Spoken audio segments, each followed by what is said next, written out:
Committee on Foreign Affairs will come to order. I ask everybody to rise. Join me in reciting the Pledge of Allegiance. I pledge allegiance to the flag of the United States of America and to the republic for which it stands, one nation, under God, indivisible, with liberty and justice for all.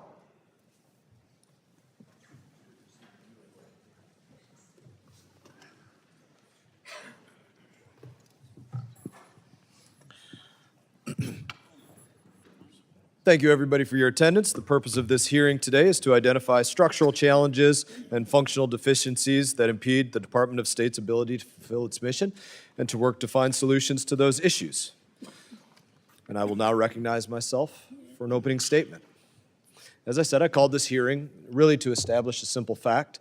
The State Department has many broken parts, and it's been, in many ways, a broken part of our government for many years. It's been too big.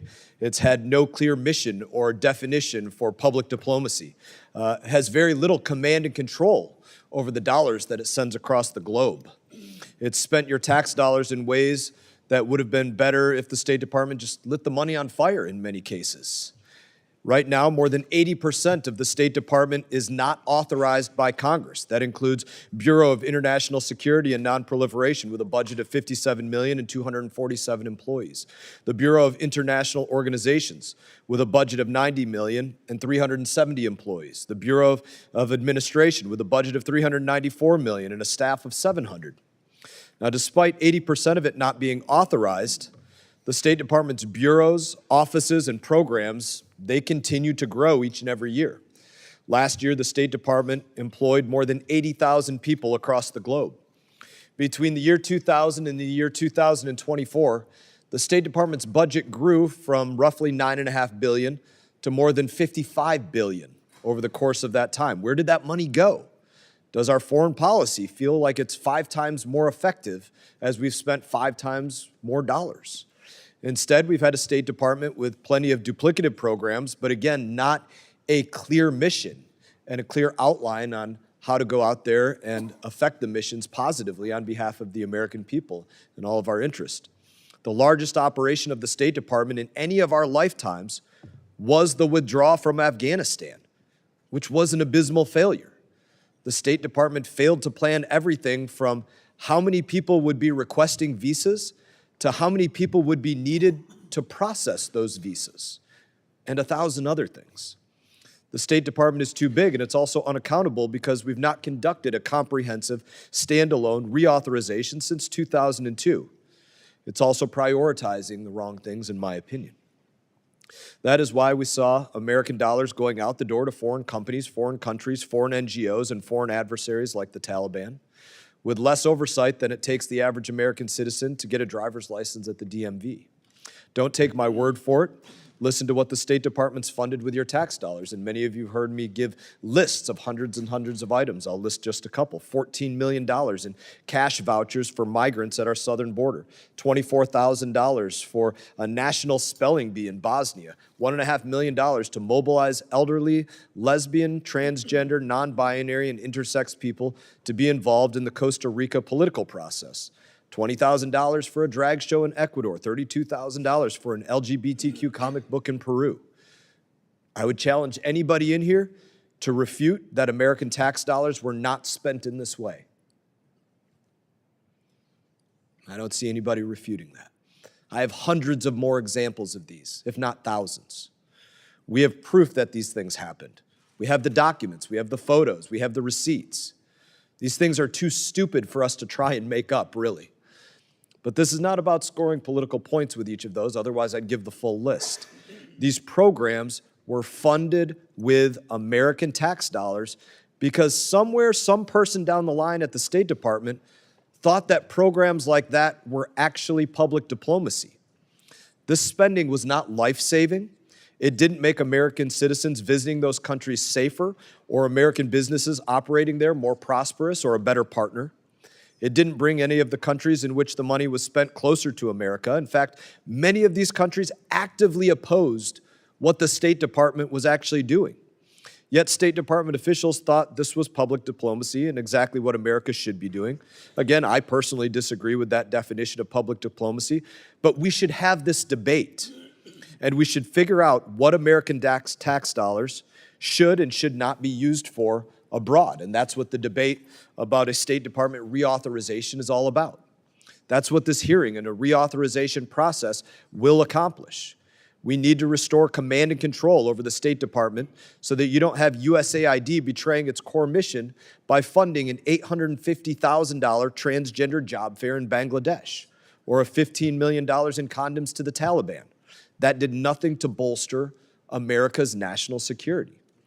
Even worse, the lack of accountability allows USAID to create a bloated industry where DC contractors profited off sky-high overhead costs while people most in need received very little compared to what those contractors received. Even USAID admitted that just 12% of its grants went directly to local organizations. This lack of accountability at USAID is exactly why the agency needed to be brought back under the control of the State Department. And this is an idea that was embraced by Bill Clinton, President Bill Clinton and President Joe Biden, and it's moved that we should make permanent in our reauthorization bill. The State Department has been broken. That has been true. But it's also our responsibility as the Foreign Affairs Committee to fix those issues permanently.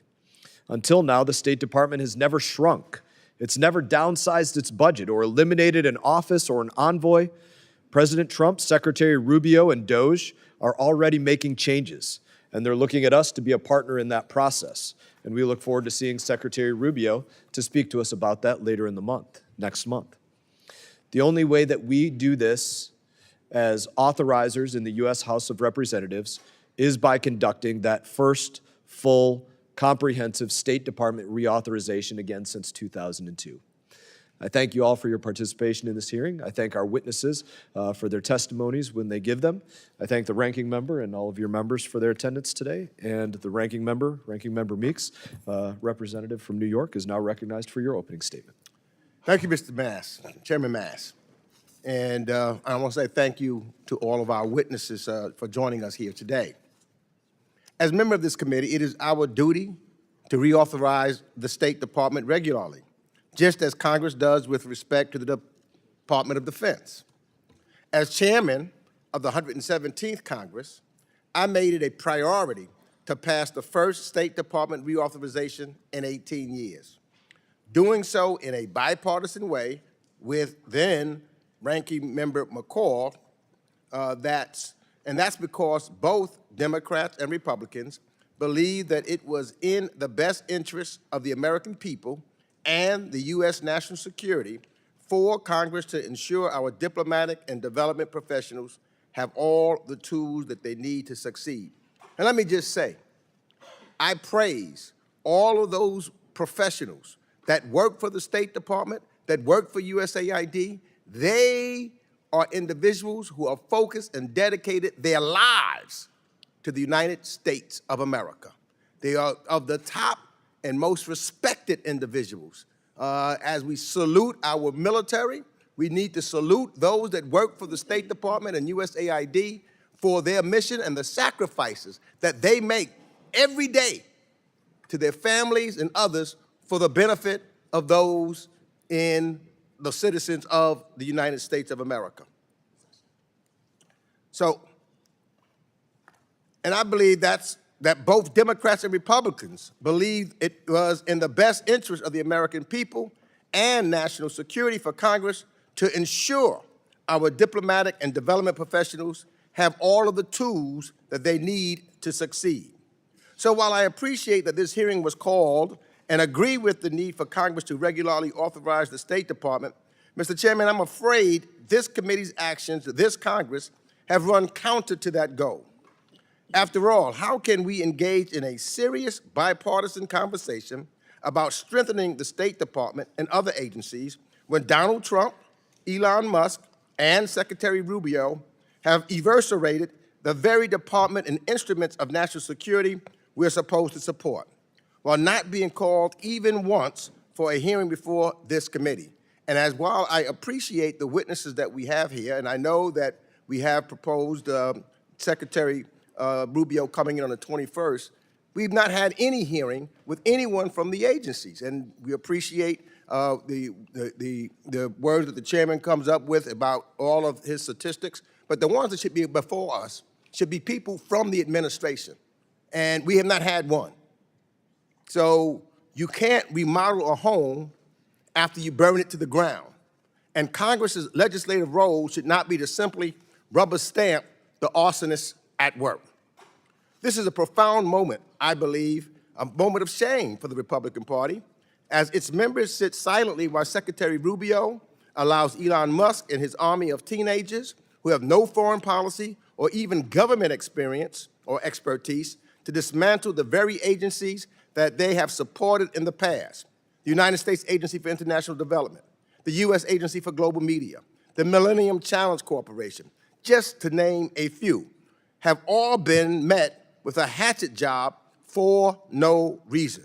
Meanwhile, Secretary Rubio and many of my Republican colleagues who've in the past understood their value, if you talk to them in the past, they did, failed to speak up, or worse, contort themselves to justify the administration's actions. There is no greater demonstration of this incredible cowardice, in my opinion, than that of Secretary Rubio, who knows this is wrong. Listen to his words when he was in the Senate, and listen to it now. You would not think it's the same individual. He knows it's wrong, but would rather sit atop a kingdom of ash than defend the work he once praised. I had hoped that Secretary Rubio would at least try to protect the Department of USAID and their workforces who've dedicated their lives to serving the American people. Instead, he stood by while Musk and Morocco and Doge illegally gutted USAID, a statutory agency, and condemned millions of people around the world to disease, starvation, and death by slashing foreign assistance, forfeiting U.S. global leadership in the process. So, see, I'm out of time, and almost out of time, but I will just end this with this paragraph. The wanton destruction didn't end with USAID or Pete Morocco's exit. Most recently, Secretary Rubio gave this committee just 25 minutes before announcing a sweeping dismantling of our soft power tools in the name of state reauthorization. And with that, I yield back the balance of my time.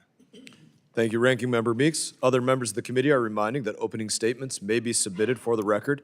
We are pleased to have a distinguished panel of witnesses before us today on this important topic. The Honorable James F. Jeffrey, retired career Foreign Service Officer at the U.S. Department of State. The Honorable David Hale, former Undersecretary for Political Affairs at the U.S. Department of State. And the Honorable Uzra Zeya, President and CEO of Human Rights First. This committee recognizes the importance of the issues before us, and we're grateful to have you all speak with us today. Your full statements will be made a part of the record, and I'll ask each of you to keep your spoken remarks to 5 minutes in order to allow time for members' questions. And I now recognize Ambassador Jeffrey for his opening statement.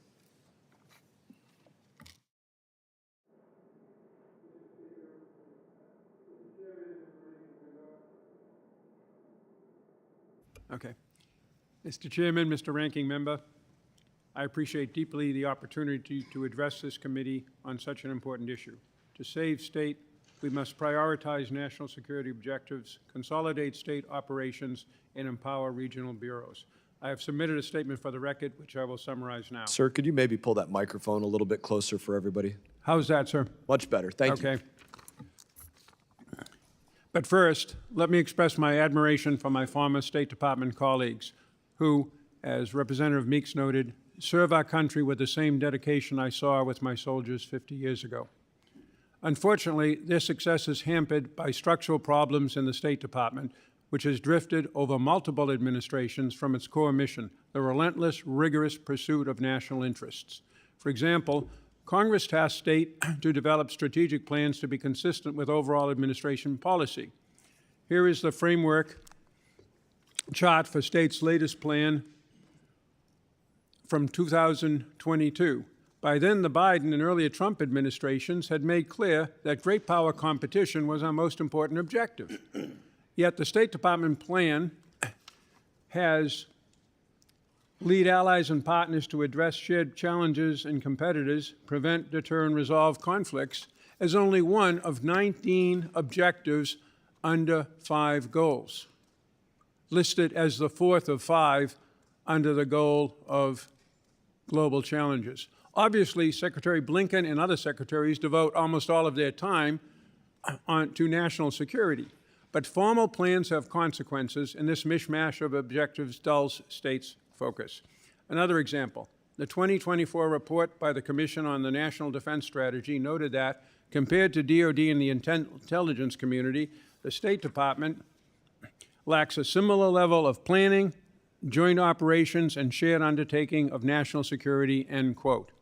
To rectify this, state must more closely align its strategic plan to the current national security strategy, be established as a national security agency, and develop formal planning, institutions, doctrine, and training. The next problem is dispersion of diplomatic activities to other agencies.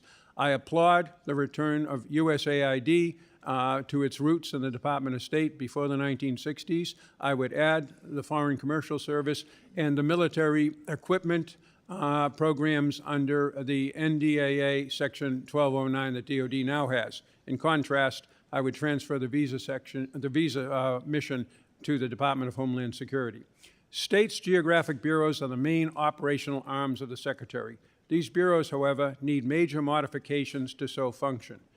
Secretaries Christopher through Blinken, when confronted with a crisis, be it North Korea, Bosnia, Venezuela, Iraq, Syria, Iran, and more, assigned responsibility not to the Geographic Bureau and its Senate-confirmed Assistant Secretary, but to a senior, non-confirmed special envoy, reporting directly to the Secretary.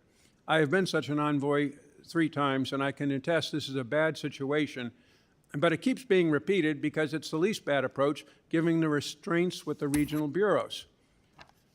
First, they must balance management of large organizations with their diplomacy mission, and that mission is spread between and blurred traditional state-to-state diplomacy and expectations for transformational nation building. One example is a human rights report required by Congress. This is for Bulgaria. It's 53 pages long. I did the first one in 1980. It was about 5 pages. Second, the bureaus have 8 layers between the desk officer for a given country and the secretary. When I was in the National Security Council, we had only 2 layers between such desk officers and the top. Third, bureaus' country responsibilities should be aligned with DoD's combatant commands. Fourth, even after the state reorganization just announced, the geographic bureaus are overwhelmed by 10 global or special activities bureaus and 5 offices overseen by 3 undersecretaries and a new assistant SAR. That element of the State Department needs further downsizing and structural changes to curtail its interference with geographic bureaus' diplomatic missions and their communications to department leaders. Personnel is policy, and much of the blur and baggage within state flows from confusion about the roles of Foreign Service officers as manager, or global change officer, or diplomat. Finally, whatever one administration changes by executive order, the next can reverse, and thus congressional action for reform is imperative. Thank you, sir. Thank you, Ambassador Jeffrey. I now recognize Ambassador Hale for his opening statement. Thank you very much. Mr. Chairman, thank you, Ranking Member Meeks and the rest of the committee for the opportunity to be with you. I've retired after 4 decades as a Foreign Service officer at the State Department, so I really do welcome the opportunity to share my experiences and do what we can to improve the situation I think, Mr. Chairman, you have aptly described. I strongly support the idea of restoring the proper order of relationships between Congress and the State Department and the administration in terms of the authorization process in the bill. And I also strongly support the idea of revising and reforming the organizational and structural issues at the State Department. I would underscore, though, that these kinds of reforms can only be as good as the leaders and staff who are assigned to undertake them at the State Department. So I would urge you, after you're done with the business before the committee of the authorization bill, to not get distracted and to be persistent in making sure that state follows up and that they have the leadership and the resources and the mindset and the training that are needed in order to do whatever the authorization bill and the reorganization of the department demands of them. And that includes taking a very deep look at the way in which we hire, train, promote and separate our staff, and making sure that the services, the civil service and the foreign service, have the skills to meet the emerging and future needs that are identified in those reorganization charts. And I look at the latest, I don't know if it's an accurate one, but the reorganization chart that was leaked recently or released recently from the State Department, and it's got offices there that I warmly welcome in terms of emerging problems, science and technology, economics. But I would ask you to turn to the Foreign Service Institute and make sure that we're actually training people that can do those jobs. Because in my experience, we are falling short in that area. I would also look forward, of course, to discussing, based on my own experience, how we can do a better job in all of the topics that you raise. And all of it, in my mind, means really going back to basics. What is the Foreign Service all about? And what is the State Department meant to do? And by having a stronger connection between Congress and the State Department, we can make sure that we're following the direction of the American people, which is what service is all about. So I look forward to your questions and the opportunity to discuss these topics further. Thank you, Ambassador Hale. I now recognize Ms. Zeya for her opening statement. Thank you, Mr. Chairman and Ranking Member Meeks, for the invitation to testify today. And I, too, am a retired former Foreign Service officer, as well as the current president and CEO of Human Rights First.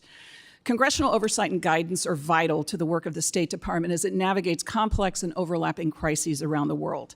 State authorization can and should rebuild bipartisan consensus around the imperative for cost-effective diplomacy and foreign assistance that sustains U.S. human rights and humanitarian leadership and enhances American security, prosperity, and well-being. In that bipartisan spirit, I'd like to underscore 3 key points.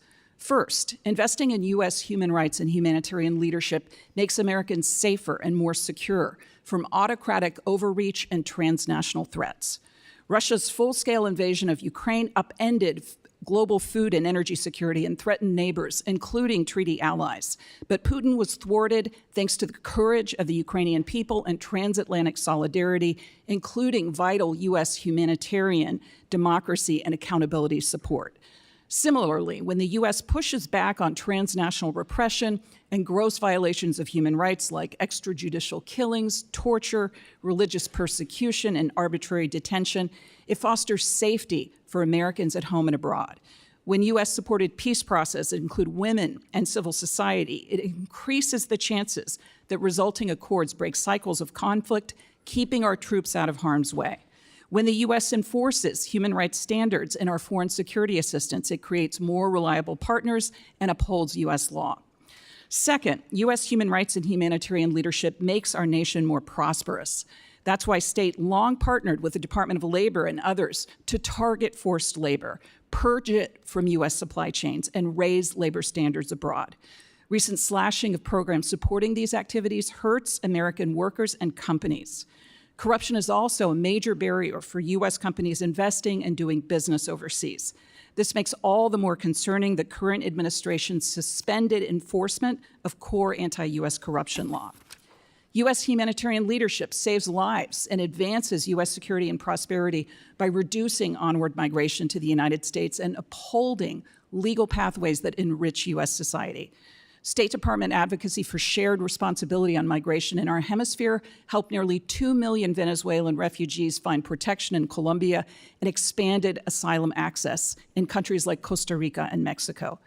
U.S.-based refugee resettlement, now frozen and decimated at home, helps ensure other nations continue to host the vast majority of the world's refugees, but has also delivered billions of dollars in net gains to the U.S. economy. Third, and finally, proposals to slash state personnel, bureaus, and offices and integrate virtually all functions into regional bureaus will hobble U.S. human rights and humanitarian leadership. With due respect to my former colleagues, over my 3 decades at state, I often saw regional bureaus shy away from difficult conversations or actions on human rights, even with U.S. adversaries. That's why Congress created an Assistant Secretary for Human Rights and Humanitarian Affairs and the DRL Bureau, now being stripped of its policy role, programs, and much of its personnel after decades of bipartisan support holding the world's worst regimes to account, rallying Democratic partners, and providing life-saving support to thousands of human rights defenders worldwide. Meanwhile, elimination of the Conflict Stabilization Bureau and offices of Global Criminal Justice and Global Women's Issues will shutter negotiation support that helped push ceasefire agreements over the finish line, end accountability efforts for the world's worst human rights violators, and curtail U.S. leadership combating gender-based violence globally. These cuts also erase department leads on bipartisan legislation to modernize U.S. foreign policy, such as the Global Fragility Act and the Women, Peace, and Security Act. Vague consolidation plans combined with an unexplained 15% cut in domestic state personnel and dissolution of USAID also bode poorly for effectiveness. Consolidation of the Office of Trafficking in Persons into the Bureau of Population, Refugees, and Migration ignores JTIP's statutory mandate and leadership implementing the Uyghur Forced Labor Prevention Act.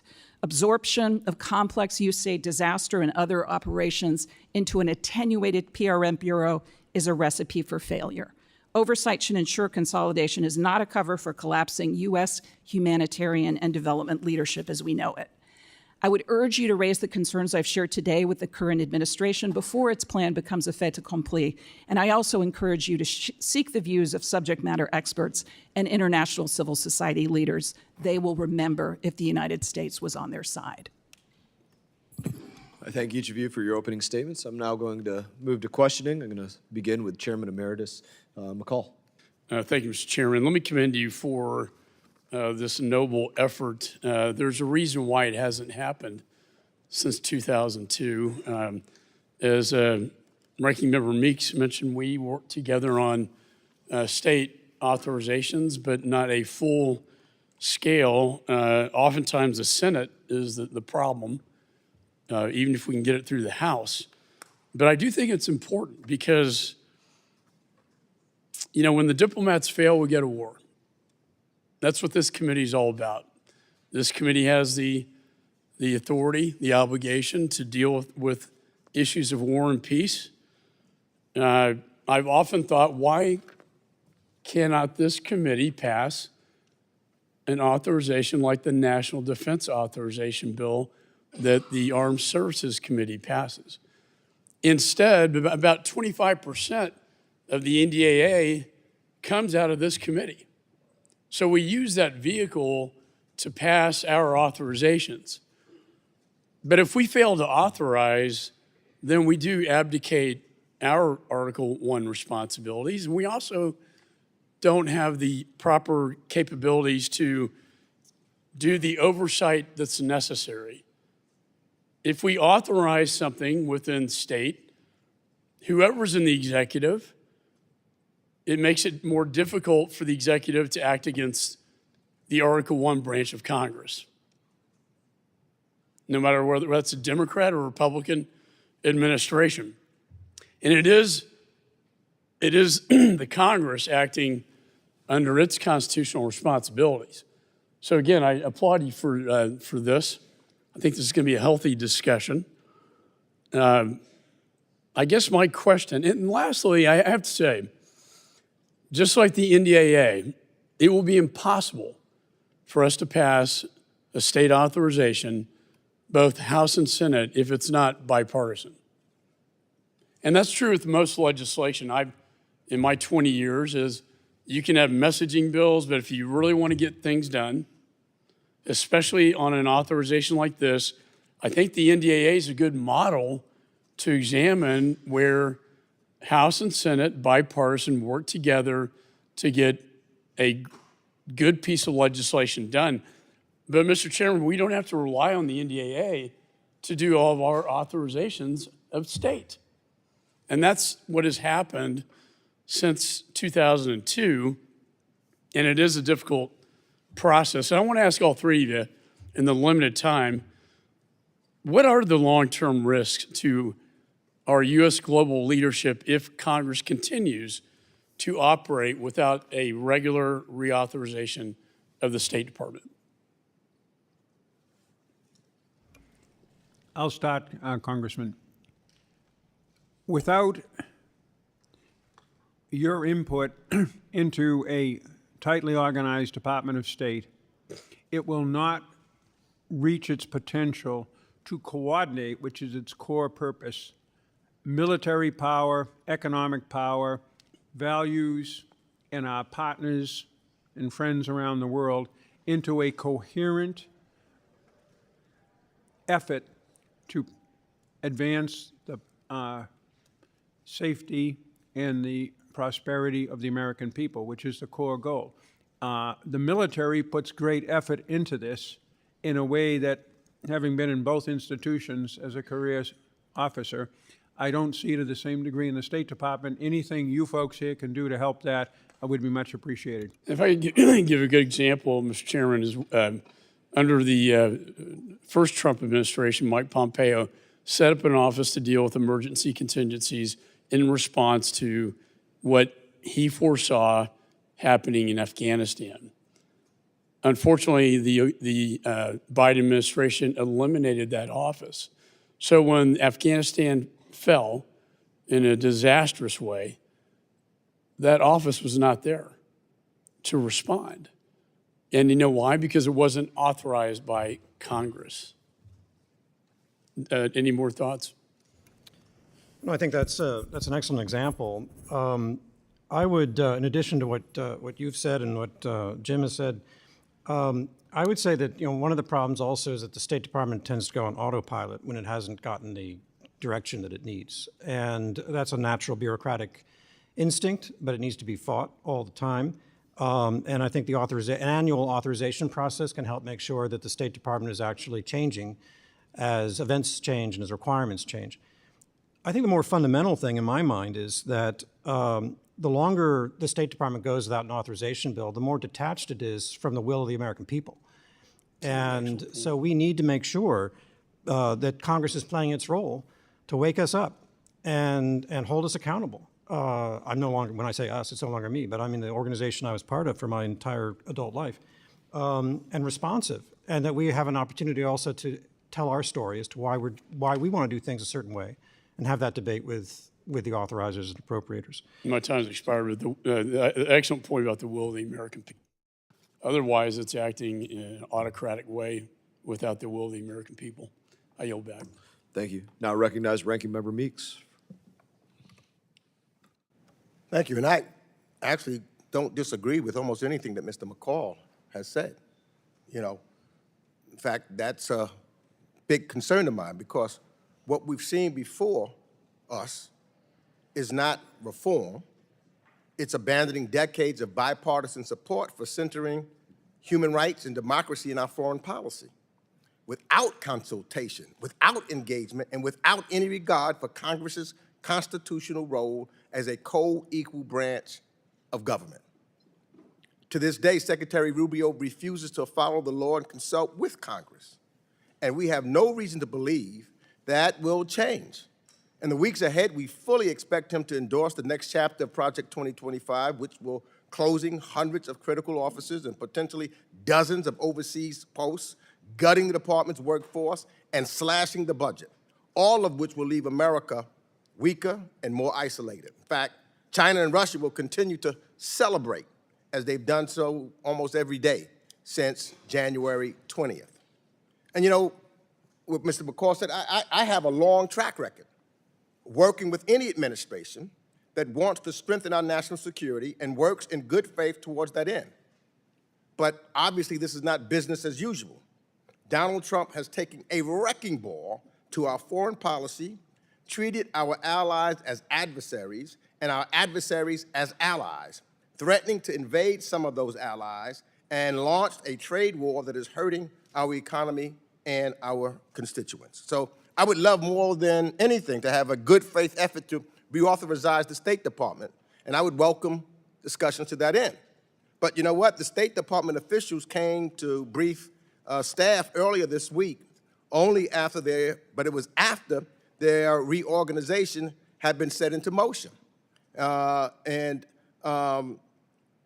Programs were cut, and after the firing notices were started going out. That's not consultation. That's, to me, insulting. And while I want to thank the chairman and my majority colleagues for arranging that belated briefing, Secretary Rubio's messengers could not even answer basic questions, like what offices should be closed, or how they arrived at a 15% domestic staffing reduction. So I think that there should be more consultations. Let me just ask you these questions. You can answer yes or no. Do you believe Congress must be meaningfully consulted on major state reorganization or changes to USAID, including ending the vast majority of congressionally appropriated foreign assistance? Yes or no? Yes. Yes, sir. Yes.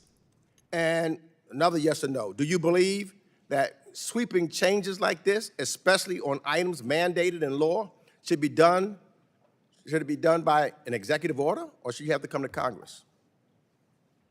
There are legal issues here, Congressman, that I am not competent to get into, but again, I'll go with my first answer. When appropriate and when it's under law, Congress must be consulted. Mr. Hale? Yes, if you want a sustainable, decision, I think it requires legislation and consultation with Congress.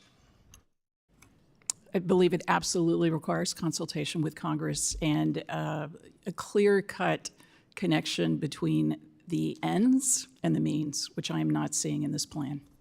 And also, on top of all that, Secretary Rubio's cuts already underway, and the White House is reportedly readying a rescission of more than $9 billion from the state and foreign operations budget. Would the practical impact of these cuts on our ability to advance U.S. interests globally be significant, or would they be detrimental? I'd have to see what the specifics are, Congressman. I agree with Jim's answer. I'd want to see the details. I do believe that an organization the size of the State Department could definitely use some serious reform. I come out differently on this based on what I've seen so far in press reporting, a 50% cut in state's operational budget, combined with the 80% plus cut in foreign assistance from USAID. I think this has devastating consequences with respect to our own security and prosperity and our ability to project leadership. I would just note that the PRC is already filling that gap. That's my next And we are question. seeing China increase its diplomatic spending. I've seen by over 8% for 2025, over 6% last year. And so again, to what end are we retreating from the field when our greatest geopolitical challenger is doubling down? Okay. And I want just indulge the chairman just to have an answer with the two of you about that what was just mentioned about our ability to compete with China, significant or detrimental? I'll draw on an article in The Economist from March. And The Economist, as I think you all know, is a very internationalist, globalist, engagement-oriented platform. The death of foreign aid. It says that 3/4 of all foreign aid is in development, economic, political assistance, and it basically says there is very little evidence that this produces any results, and goes on to say the idea that aid buys soft power is unconvincing too. Now, anything in print can be challenged, but I would have to say my own experience on the ground, beyond humanitarian assistance, which is critical, beyond security assistance, equally critical, all of the things we're doing to try to change societies, whether to compete with the Chinese or push back on the Russians, I haven't seen a whole lot of success, and I've been responsible for some of the largest ones, Congressman. Thank you. I'll just draw one chapter of my experience in Pakistan as ambassador there. I inherited, the Kerry Lugar-Berman aid pipeline, which, frankly, in hindsight, I think, was an experiment that proved to not have really succeeded in achieving foreign policy goals. There are some good things that were done with it, but for the most part, the Pakistanis didn't want the assistance. They blocked a lot of it, and I don't think that if you had a objective measurement that it really changed either the growth of violent extremism in that part of the world or the cooperation of the Pakistani authorities to U.S. policy. In contrast, the Chinese were spending $50 to $60 billion in Belt and Road Initiative programs in Pakistan at the same time. They got a lot of credit for it. But over time, it turned out, as people discovered, these were not grants like ours. They were loans. And the business plans didn't make any sense. There's a lot of favoritism and corruption in it. and now they have a debt overhang that they can't deal with. So the Chinese approach also soured. So I'm not sure that I want to, while not ignoring the fact that resources matter, that the amount of money we're spending versus what the Chinese are spending in any given country may be a starting point for a conversation. I don't know that it necessarily reflects an outcome of the way to measure exactly the best way the United States can influence behavior, because aid does not change policies. It can enable a partner who already is in agreement with us to do the things we want. But dangling aid isn't going to make somebody do things that they don't otherwise feel is in their national interest. Thank you. Thank you. I appreciate those could- answers. We now Could I, recognize, is there time to, oh, sorry, okay. now recognize Representative Wilson for 5 minutes. Thank you, Mr. Chairman, and indeed, thank each of you for being here today.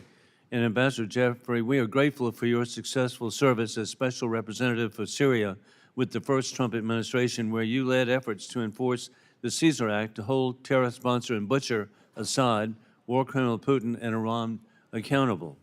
Ambassador, you were ultimately successful of the providing the assistance with Turkey and Saudi Arabia. In December, Bashar Assad abdicated and fled to Moscow.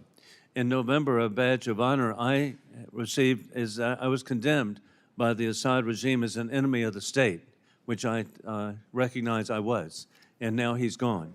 Last week, I appreciate that Congressman Corey Mills and Mike and Marlon Stutzman visited Damascus as Syria reachieves independence. There is such opportunity for the people of Syria to restore freedom. The UK last week lifted sanctions. With that in mind, what do you think American policy should be to assist the people of Syria? I gather that you're looking at me, Congressman. Yes. First of all, it was the Syrian people who overthrew Assad. What we had was effective policy done by several administrations with the full support of Congress, working together with partners and allies that enabled the Syrian people to take that step. So I think it's a good example of what we're all trying to strive for today. I think we need to, as this administration is doing and as the Biden administration in its last days did, reach out slowly and carefully to the new government and take steps as the new government responds to our and other partners' legitimate security concerns. I think it's on a good path, Congressman, but time will tell. Well, again, it was your efforts that I think helped make this successful, so thank you so much. And indeed, Secretary Ambassador Hale, allies purchasing American defense products are experiencing undue delays in delivery for products that they've already paid for. For example, Taiwan had bought so much capability to defend themselves, but for years it's been held up. And then going through the foreign military sales process, in some cases the delays have been so significant that allies and partners are forced to look elsewhere. Thankfully, Congressman and Chairman Mike McCall and now Chairman Brian Mast are champions for reform, assisted by Ranking Member Greg Meeks. And Secretary, what changes do you believe should be made to streamline the process? I wouldn't assert that I have any great authority or, ideas on that. I support the idea of streamlining it. Certainly, I share your concern about the delays that we've witnessed over time. I had to deal with this myself in Lebanon when I was ambassador there. They were dealing with a tremendous ISIS threat, and we wanted to rapidly provide assistance to the Lebanese authorities, and we were able to do that. It took a lot of hard work by an embassy, frankly, our defense attaché, myself, and the teams back here, so it can be done.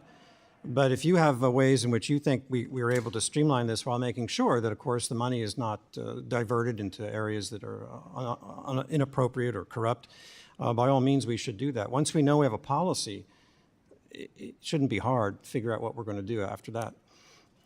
Well, hey, I want to thank you. You indicated ambassadorships in Islamabad and Beirut. My goodness, you really are selected for interesting places. But on a positive note, there has been change in Lebanon too, and so what can we do to work together, hopefully in the spirit of Syria, with Lebanon? Well, I was also ambassador in Jordan, so that was the garden spot for me. But yeah, on Lebanon, we have an opportunity that is rare in life. There is change underway.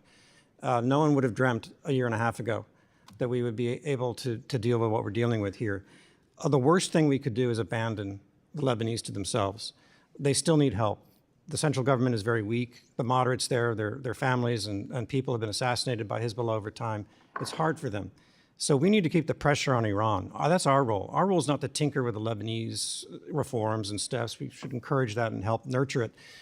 But what America can do is make sure that whatever else we're doing with Iran, we continue to hold them accountable for the support of Hezbollah and make sure that they know that we demand the disarmament of Hezbollah. And indeed, the Trump administration, its maximum pressure on the head of the snake, the octopus, and Tehran should be on notice that for the people of Iran, we're for them. Thank you. I yield back. Thank you, Representative Wilson. We now recognize Representative Jacobs. Thank you, Mr. Chairman, and thank you to our witnesses for being here. I'm actually really glad we're convening this hearing today. I'll be honest, when I worked at the State Department, I was incredibly frustrated with the longtime career diplomats who were very resistant to change. And I think that mentality has contributed to the department's ineffectiveness over the years. I think reform is absolutely needed in the State Department. In fact, I passed bipartisan legislation to help address risk aversion and the bunker mentality at our embassies, and other reforms to how we do security assistance, how we do foreign assistance. So that's why I am so disappointed that this reorganization effort has become a partisan exercise marred by chaos and without regard to the law. Between the leaked proposal we've seen to slash the department's budget in half, the commitments to cut staff by 15%, despite the department now having to take on what is left of USAID programming, and reports that the department will significantly downsize its diplomatic presence abroad, taken together, I actually don't think these reforms will lead to a more effective State Department, which is what we really want. The reality is, we do need to think more strategically about what our national security priorities and interests are in a multipolar world. But Chairman Mast, I just fundamentally disagree with you that human rights and our values aren't part of that, because I think our power is derived from our ability to build international coalitions. And to do that, we need to address our values and build our coalitions around that. So first, I want to focus on an area of ongoing reform that I think we can learn from. Chairman Emeritus McCall and I, my good friend, introduced a reauthorization for the Global Fragility Act. This focuses on important reforms for how we get to align policy and programs, more robust monitoring and evaluation. But Secretary Rubio's reorganization proposal would shut down the Conflict and Stabilization Operations Bureau, which I actually worked at, which is leading the implementation. And look, we can have a separate debate on the best way to house the kind of conflict expertise in the department. We led a GAO review of CSO under the Biden administration. But Secretary Zeya, as Undersecretary of J, you oversaw the work of CSO and the Global Fragility Act. Can you discuss the importance of maintaining the Global Fragility Act team, led by an assistant secretary as required by law, to actually implement GFA and meet its statutory obligations?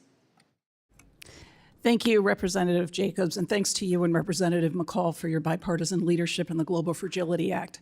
This is exactly the kind of state modernization that I think we should rally bipartisan support for. And I saw this firsthand in my role as Undersecretary visiting GFA partner countries, Mozambique, Cote d'Ivoire, as well as Haiti. And what I saw on the ground was a shift away from open-ended assistance commitments, where implementation is defined as spending money, and really focusing on measuring results, evidence-based approaches, and course corrections. And it is very sad to me that this effort is now being potentially extinguished just 2 years in when it's starting to bear fruit.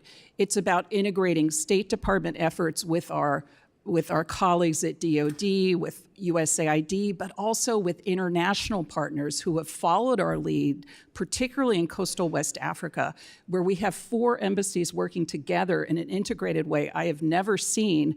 But you've got the international financial institutions, the EU, and the Brits coming in behind to focus on the same areas. And I do want to make a point about human rights and security and hard security. Representative Wilson mentioned his visit to Syria. I was a human rights officer in Syria under Hafiz al-Assad.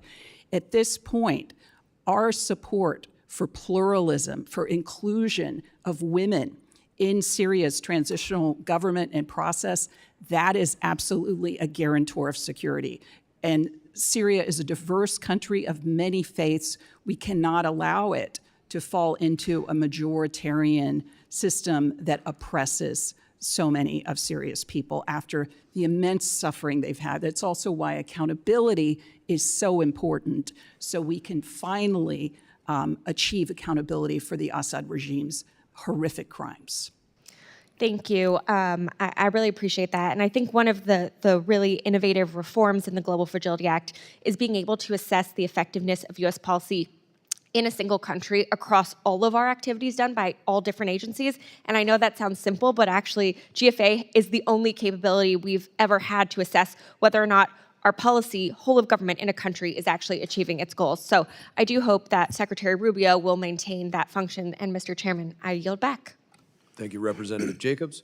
We now recognize Representative Smith from New Jersey. Thank you very much, Mr. Chairman. Thanks for calling this important hearing, and welcome to our very distinguished panel. I am the prime author of the Bipartisan Trafficking Victims Protection Act of 2000, and among some of its provisions, there are dozens of mutually reinforcing provisions. We established a tier system, tier 1, tier 2, tier 3. Tier 3 for the most egregious violators not doing anything or complicit in human trafficking within their country in the areas of prevention, prosecution, and protection.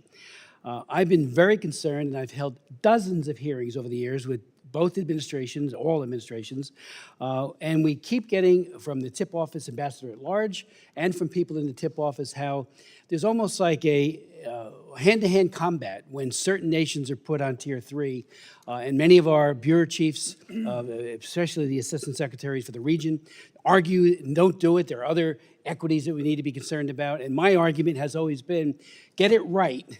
What you do on the sanctions piece, which is prescribed in the law as well, prescribed, I should say, is purely up to the administration. But getting it right on the facts, it should be non-negotiable. And yet the most egregious example there was during the Obama administration when Reuters broke the story that there were more than a dozen nations that got artificially inflated grades because of other issues. So I had 2 hearings on that. And said, don't do that. You sell out the victims. Now, I am concerned that we get the integrity right on the process, and ditto for the International Religious Freedom Act, so that, call it the way it is. What we do on the sanctions piece, is something that the Secretary of State and the President can negotiate. And I'm wondering what your thoughts are now as we're going through this whole revamping. And Secretary Rubio, I do believe, is very strongly committed to both religious freedom and to trafficking issues. How do we ensure the integrity of the process, getting it right? Those bureaus need to be as independent as possible, in my opinion. The TIP office is made up of wonderful people who work overtime, and each embassy, as you know, Mr. Ambassador, tender all of the data back as to what's going on in that individual country. How do we ensure that those, and there are other offices as well, but religious freedom and trafficking in persons, how do we ensure the integrity of that process? Yes, please. Thanks so much, Representative Smith. I would say from my own experience, I have seen how the TVPA affects change on the ground in the tier ranking system. And I would say in my role as Undersecretary, I enjoyed very close collaboration with my counterpart, the Undersecretary for Political Affairs, and colleagues from regional bureaus in really focusing on the countries that we were seeing a degradation in conditions, but also recognizing opportunities for progress. I want to highlight 2. Together, the Office to Combat Trafficking in Persons, working with civil society and the private sector, worked tirelessly to successfully eradicate child and forced labor from the cotton industry in Uzbekistan. That might sound like an issue far away in a land that doesn't matter to Americans. It does matter to the U.S. cotton industry, who cannot compete against forced labor-produced products. This is why I am so concerned about subsuming this office, which really enjoys unrivaled global leadership on this mission to end human slavery, into the Bureau of Population, Refugees, and Migration, the legal definition of human trafficking does not require movement across international borders. So I am quite worried that that is a downgrade that will really undercut efforts to end exploitation of some of the most vulnerable people at a moment where we're really making progress. I've also seen in the case of allies like the Republic of Korea, a downgrade to Tier 2 really produced a tremendous amount of effort and engagement where we saw improvements where they were able to move back up to Tier 1. So the ranking system, I think, has had a very positive effect, although many didn't like it when it came out, in affecting change.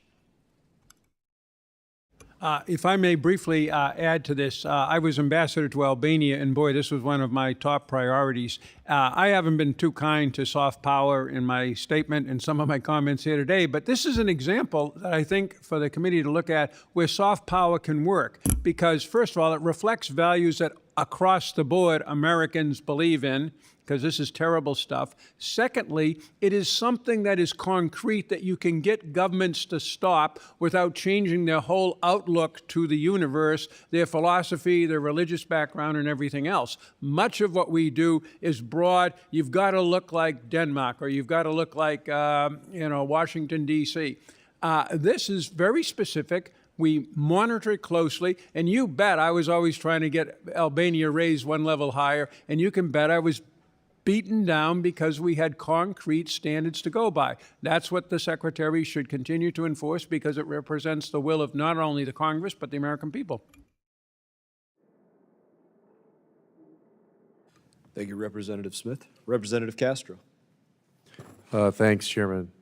I've served on this committee for, well, since I got into Congress in January of 2013, and have always supported a comprehensive authorization of the State Department.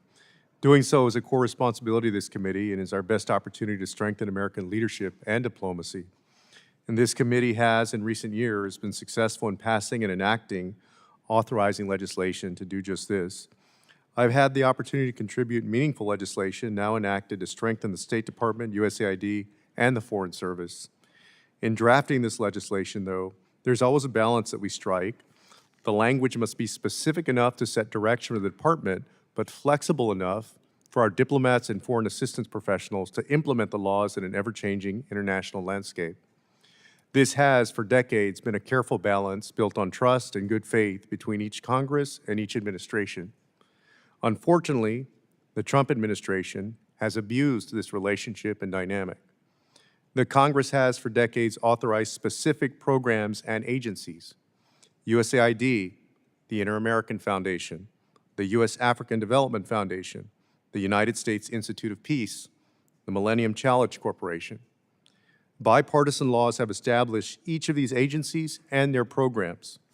Laws continue to direct funding for these agencies and their programs.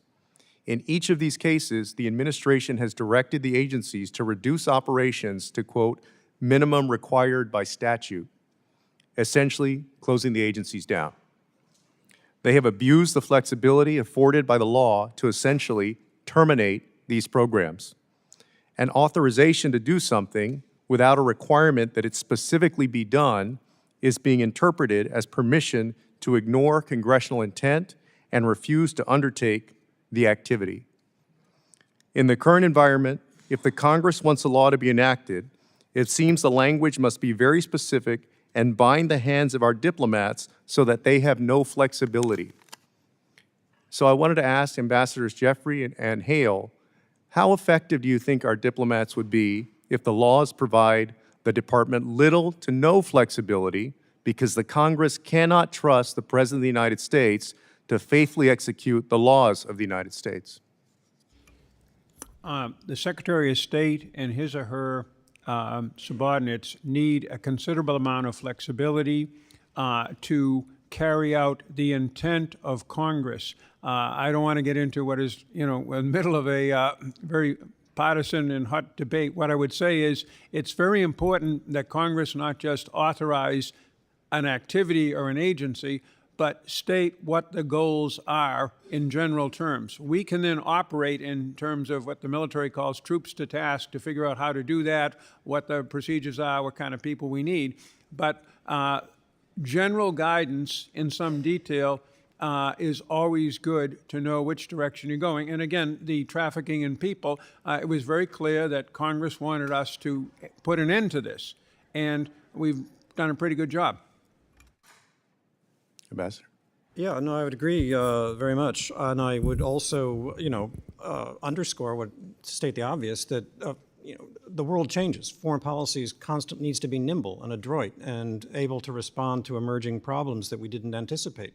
Maybe we should have, maybe we shouldn't have, but we didn't. And we need to be able to have a consultation with you all here on the Hill about those emerging and changing threats and opportunities as well, and make sure that we have the flexibility we need, but also we're connected to you. And it's not just a matter of when you have your confirmation hearing or when you're called up for a very formal event, but the ongoing consultations with members and staff. Sure. Well, USAID, the Inter-American Foundation, the U.S. African Development Foundation, the United States Institute of Peace, and the Millennium Challenge Corporation have all been established by law and have existing valid authorizations. Yet the administration has moved to eliminate all of these entities. It has abused and exploited the difference between the spirit, or the gap between the spirit and the letter of the law. And so far, this committee and this Congress have allowed the president and the administration to do that. Perhaps we'll see in the coming years, but forever resetting the balance of power and control between the executive branch and the president and this Congress. That is going on in real time right now.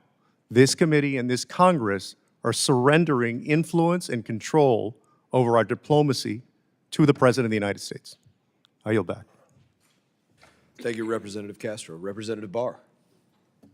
Thank you, Mr. Chairman, for this very important hearing. And far from ceding Congress's authority to the executive branch, this entire exercise is about Congress reclaiming its important role in authorizing and reauthorizing the State Department.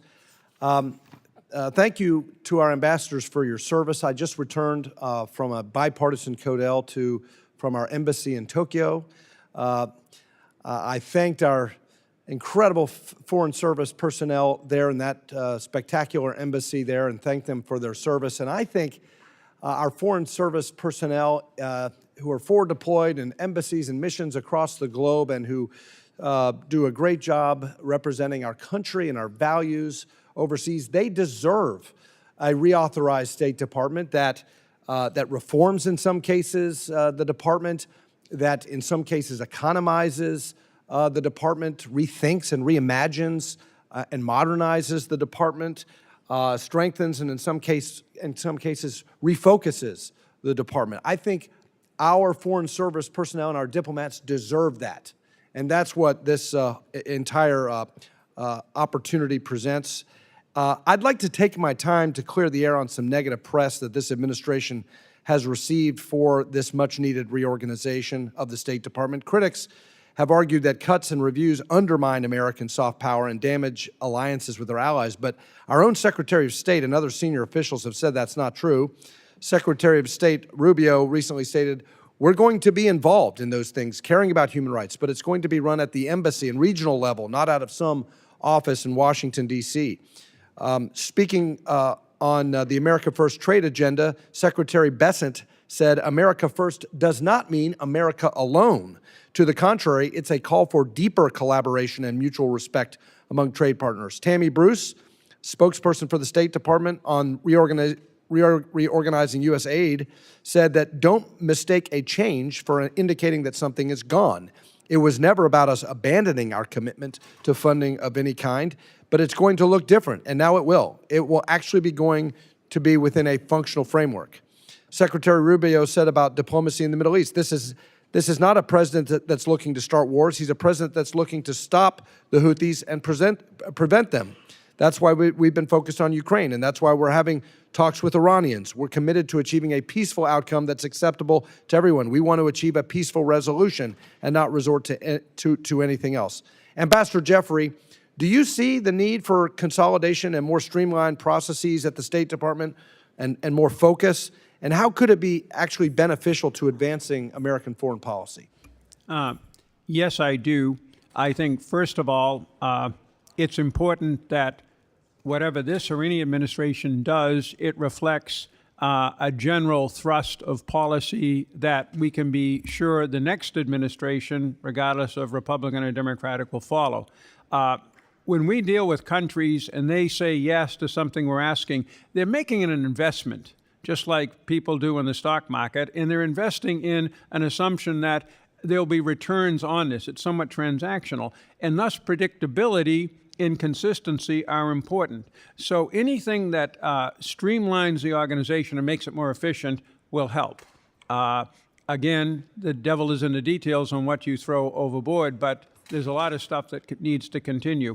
Again, focus on the operating elements of the Department of State. Those are the geographic bureaus. Those are the people who, even though they're only assistant secretaries, they spend much more time with the Secretary of State than most other people in the building, and they're his or her operating arms. They're very important to empower. Well, I do think that refocusing and reorganizing really could enhance morale among our diplomats and give them additional mission and purpose. One final question about China. In this new era of great power competition, where should the State Department focus its efforts with respect to competition with the PRC? And should we think seriously about some of our diplomatic efforts that actually push would-be partners into the arms of China, like our the previous administration's efforts to push against a domestic law in Uganda that actually encouraged China to build a Belt and Road project there? Well, I was involved when I was undersecretary in a major reorganization effort to confront the problem that we faced in China, because the organization, while the Washington consensus, as they say, had shifted and recognized the problem, the bureaucracy had not. And so we took the positions that were liberated out of Baghdad, Basra, and Kabul as circumstances changed there, and assigned them to the China team. A lot of people wanted them to be sent to China, and I was one of those arguing, and successfully so, against too much of that. Instead, we needed those resources and those people, which are our main resource at the State Department, to be on the front lines where we were dealing with the invidious Chinese influence, and that included international organizations, as well as different countries in the world, and you mentioned one of them. And so we did I think, a pretty impressive exercise in gathering data to understand exactly what the nature of the Chinese threat was in every country in the world, both business, security, public diplomacy, all the different categories of influence, and decide where were the countries where, frankly, it was too far gone, that resources were wasted there. Where were the countries where there was still competition, and where was the competition needed? And then to make sure that our country teams in each of those places had the resources and the strategy to deal with it, because how you deal with China and Thailand is going to be different than how you deal with it in El Salvador. And then to proselytize with our people to make sure they understood that whatever you were doing before, now China was at the top of your list. And I think we made great inroads. Well, I have great respect for our diplomats, and that's exactly why I support this reauthorization process to continue to strengthen the department. I yield back. I now recognize Representative Titus. Thank you. Well, while we're hearing about devastating cuts that are coming from the other side of the aisle, I'd like to talk about maybe some productive ways that we could enhance the mission through the State Department. One of those, I believe, is establishing a diplomatic reserve corps. That's an initiative that I believe would make the State Department more agile and better able to respond to crises around the world and more quickly. And I'm going to be introducing a bill that establishes such a corps. Ambassador Jeffrey, you've been a career ambassador in Iraq and Turkey. You mentioned Albania. You've been a deputy national security advisor. Would you speak to the advantages of having such a reserve corps? I think they're extraordinary. I've seen how it works with the military. It's what kept us afloat in several conflicts, rotating people in and out. It also gives the Secretary flexibility without having to expand dramatically the personnel and the costs of the department, because as you can see, that's not appreciated by everybody here or in the country as a whole.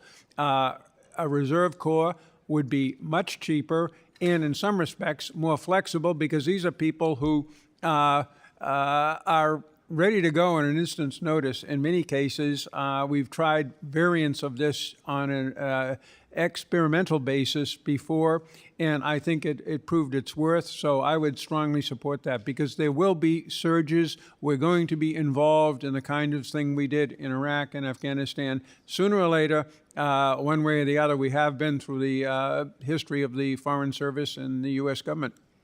Doing well by doing good or vice versa, but makes it. Well, thank you. I'm glad to hear you say that, and I hope my colleagues will pay attention to that it meets some of their goals of being more efficient and also serving the mission. The second question is that if you look at Senator Rubio's comments during his confirmation hearing, he said, preventing crises is a lot cheaper and a lot better than dealing with crises after the fact. Now, I happen to agree with that, but when I look at the State Department reorganization, I see that the Bureau of Conflict and Stabilization Operations has disappeared. I don't see it on the new organization chart. It looks like it's going to sunset according to the fact sheet. I think this bureau is very important. It plays a role in atrocities prevention, implementation of the Global Fragility Act, conflict mapping and analysis, support for peace negotiations. But it's gone. I mean, where is it gone? Are these technical capacities going to exist elsewhere in the State Department? Would you address that, Ms. Zeya? Thank you. Absolutely. The Bureau of Conflict Stabilization Operations has evolved into really the premier player supporting high-stakes diplomatic negotiations, including the achievement of a cessation of hostilities agreement in Ethiopia that ended the devastating conflict in Tigray. But they've also helped our efforts to stand up and a temporary political authority in Haiti. They've supported diplomatic efforts on Sudan, and as we've discussed, they are the government lead on the Global Fragility Act, a bipartisan effort to really pursue evidence-based, locally led approaches to better prevent and end conflict sustainably. So, you know, from an oversight perspective, I think there are a lot of questions as to what consolidation means, and there's a real imperative to ensure the United States does not lose this tremendous reserve of expertise that is making a difference in an effort to slash and consolidate. And on the overall point of consolidation, I want to say that the world is so complex that you simply cannot concentrate it in the hands of 6 regional undersecretaries. The functional bureaus of the Department of State are absolutely operational and strategic. One of the ones that I oversaw, the Bureau of International Narcotics and Law Enforcement, stood up a coalition of more than 160 countries to fight the scourge of illicit synthetic drugs and fentanyl. So this is really a moment for all players on the field, not to take out our team members in a short-sighted effort to streamline that undercuts our interests. Thank you very much. I yield back. The chair now recognizes Representative Jackson from Texas. Thank you, Madam Chair. Thank you to our witnesses for being here today. Appreciate your time. For over 20 years, Congress has failed to properly reauthorize the State Department, which has allowed the federal bureaucracy to circumvent congressional oversight. If Biden's State Department proved anything to us, it's that these bloated agencies must be kept in check, or federal bureaucrats will act on their own whims, independent of the needs of the American people. Thankfully, President Trump and Secretary Rubio have already taken decisive action to restructure the Department of State to better align with our foreign policy objectives and put citizens of the United States first. Both sides of the aisle have argued that foreign service performance evaluation and promotion processes lack objectivity and transparency. The issue is largely due to the previous administration's obsession with DEI, where former Secretary of State Blinken released a 5-year diversity, equity, inclusion, and accessibility strategic plan to, quote, ensure that the Department of State is a leader in the government-wide efforts to advance DEIA goals for federal workforce. Fortunately, President Trump and Secretary Rubio are working to ensure that all Foreign Service recruitment, hiring, promotion, and retention decisions are based on the individual's merit and merit alone. Ambassador Hale, what can this committee do to ensure that Foreign Service personnel education and promotion processes are based on merit even after the Trump administration is completed? Well, I think this is a core concern. We're a meritocracy. The Foreign Service is largely based on, staffing is largely based on a Foreign Service exam that is competitive. And we are pledged to the concept of up or out. In my experience, however, in my career, there was a lot of up, but there wasn't much out.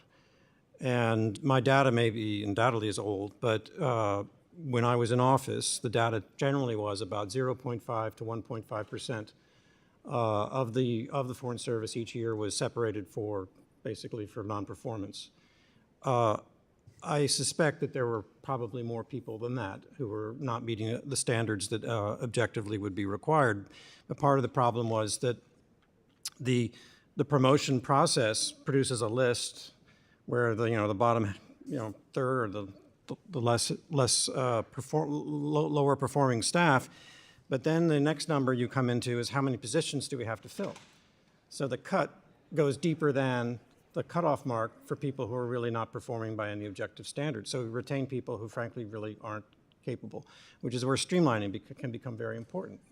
So you not only look at the people, but also look at positions and make sure that positions we have are really things we need to be doing. I personally don't get all that caught up in the reorganization charts. I'm not saying they're not important, but what is important is filling those boxes with people who can do the job. I mean, A, filling them, which we've seen as a problem in some administrations, and then B, making sure, as I said at the beginning, that they actually have the skill set needed and are held accountable to their performance, and that they understand the mindset of the Foreign Service should be that we are not policymakers. We are there to provide our expertise and knowledge and advice. Decision makers are other people, and when decisions are made, that we salute smartly and implement those policies rather than, but they also has to make sure that we have a climate inside the Foreign Service and the civil service that enables dissent and creativity, which is going to produce the best policies we can have. I agree with you on that. And I also think that recruitment and retention are going to be important as well, obviously. And I think that a merit-based system will help with the recruitment and retention and fill some of those boxes you were talking about. I have one more question real quick in my remaining time here. Consular officers play a vital role in our national defense, adjudicating who receives a visa to come to the United States and who is denied entry. Ambassador Jeffrey, given the important role of the Consular Affairs Office in maintaining the security of our borders, is there any merit to moving the consular visa adjudication function from the State Department to the Department of Homeland Security? And if not, why not? As I indicated in my remarks, I would support that because the policy is determined by Homeland Security, not the State Department. Secondly, we have more people from other agencies at a typical embassy than we do people from the State Department. So just because there would be more DH people and a few less State Department visa offices, that would not be a major change in how embassies work or deal with. But the third thing is, and it gets to the question you posed to David, one reason that we're having a hard time evaluating on merit Foreign Service officers is that we don't know what their core skill is. The Marine Corps is well aware of what it is, every Marine a rifleman. Ours should be every Foreign Service officer a diplomat. But over the years, the accumulation of administrative functions has led to us thinking our people are managers. Now, management is fine. I've got a master's in business administration, but the core skill is diplomacy. And the visa function, unlike taking care of Americans abroad, which is a core consular diplomatic function, the visa function is a managerial function. It almost never involves dealing with the host government. We keep the host governments out of it, just like they keep, we don't have any say as a government in Germany or other countries letting Americans travel there. So I think that it would be cleaner, and it would streamline how we look at ourselves if that function were to go. Thank you, Ambassador. I appreciate your input, and I yield back. Thank you. Thank you. I now recognize Representative Dean for 5 minutes. I thank you, Chairwoman, and I thank Ranking Member Meeks for organizing this hearing today. And I thank you, ambassadors and secretary, for your years of service and, of course, for your expertise that you're offering us today. As we review what has been a very chaotic time, lots of people are confused.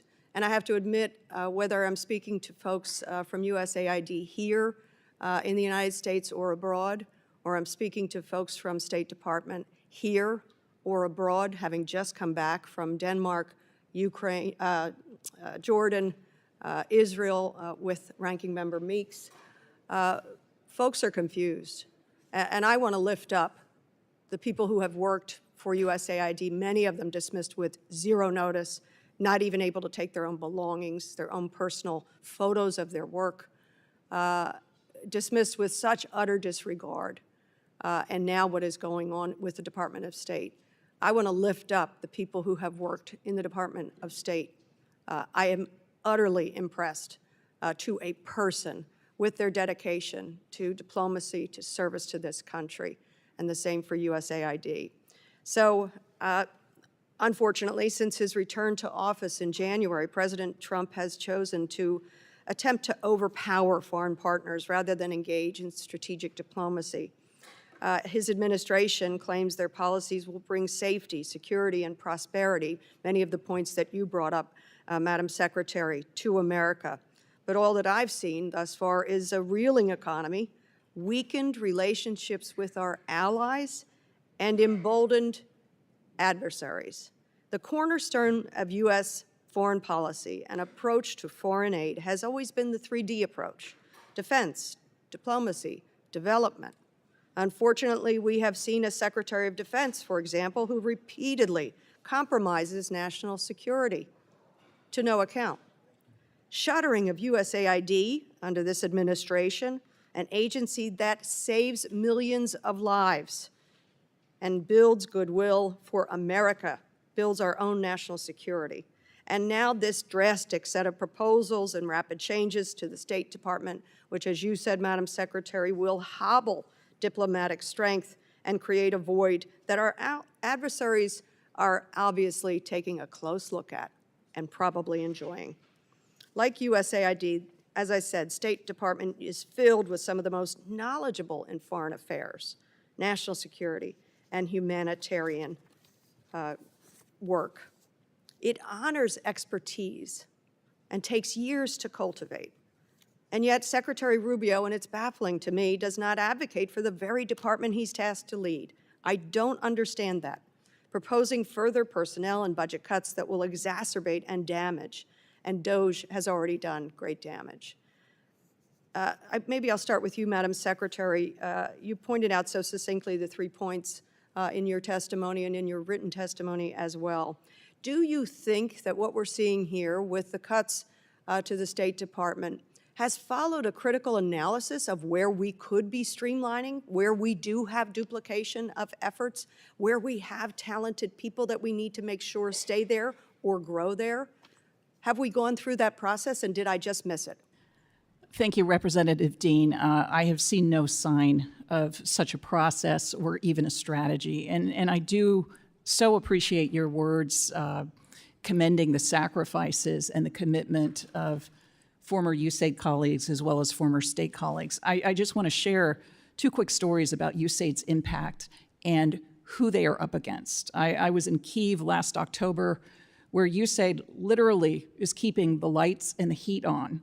The night before my arrival, 150 drones rained down on Kyiv. They were Iranian provided, part of this axis, including Iran, the DPRK, China also supporting Russia's continued illegal aggression against Ukraine.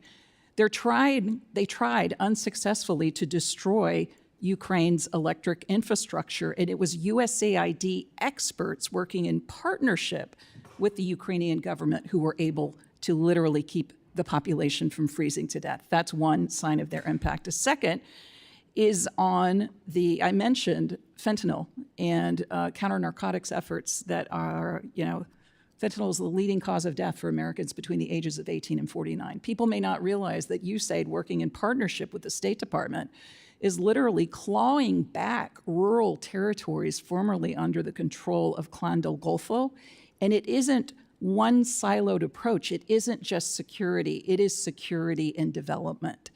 And it is human-centered security that meets the needs of the population and does not leave them to be preyed upon by the narcos and some of the world's worst criminal organizations. I thank you very much, because that is a passion of mine. Opioid addiction has touched my family. I have a son in recovery, 12 years in recovery, and the fentanyl crisis that is stealing, at this point, 87,000 lives a year is something that we must pay attention to. And I have to admit, the president has talked about caring about fentanyl. So why would we just disregard where we are making progress? With that, I yield back. Thank you. I now recognize Representative Self for 5 minutes of questioning. Thank you, Madam Chair. First of all, this is an opportunity to get the State Department right, I hope. And I will tell you, I'm going to start with a quote from Clausewitz. War is a mere continuation of policy by other means.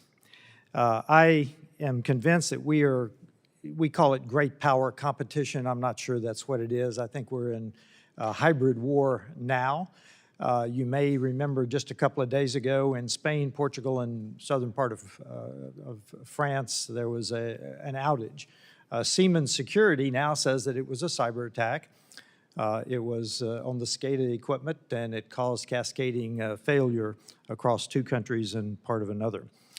I want to pick up on something that Chairman Emeritus McCall said, because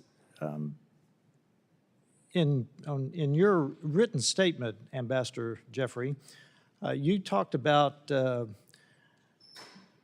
the DoD combatant commands need to be aligned with the bureaus. I am of the opinion, and I'd like your opinion, of State Department and DoD need to work together in the national interest of the United States across the world, because policy in the State Department simply is acting in our national interest and eventually to preclude war between great powers. So I think that this committee ought to inform the NDAA, because we ought to have a coordinated national policy for where we are going as a nation, which would include the backup of hard power to any soft power that we exercise around the world.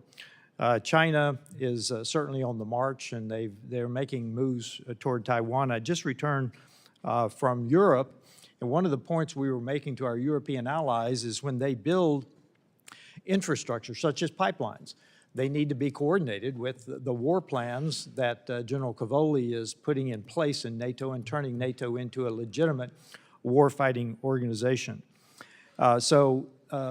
Yesterday, I held a hearing in the Europe Subcommittee on the cyberspace and digital policy branch of State Department. So I would ask you, Ambassador, for your thoughts on this, and particularly the digital policy here, because it is a part of the hybrid war that we are in now.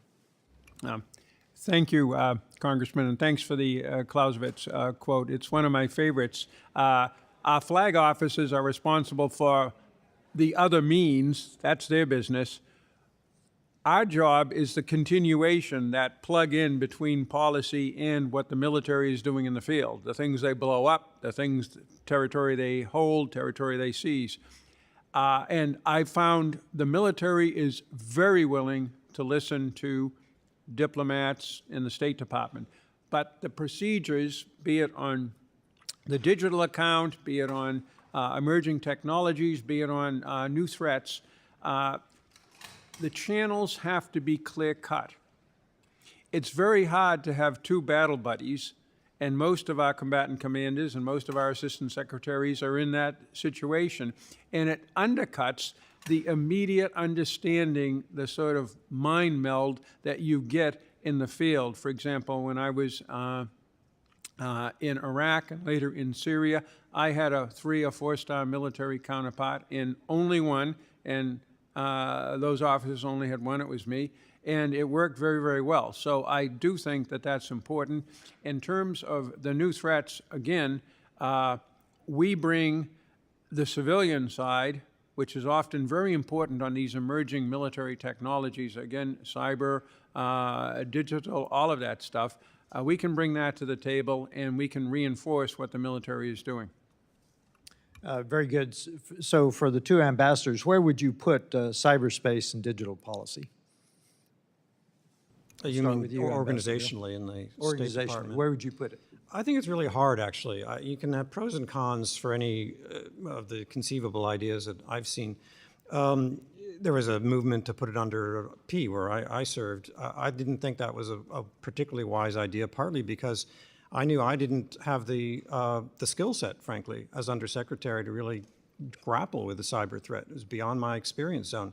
So I think the first thing, not to skip your answer, I'll come back to it, but the first thing is to make sure we actually have people who can handle it, who have the background.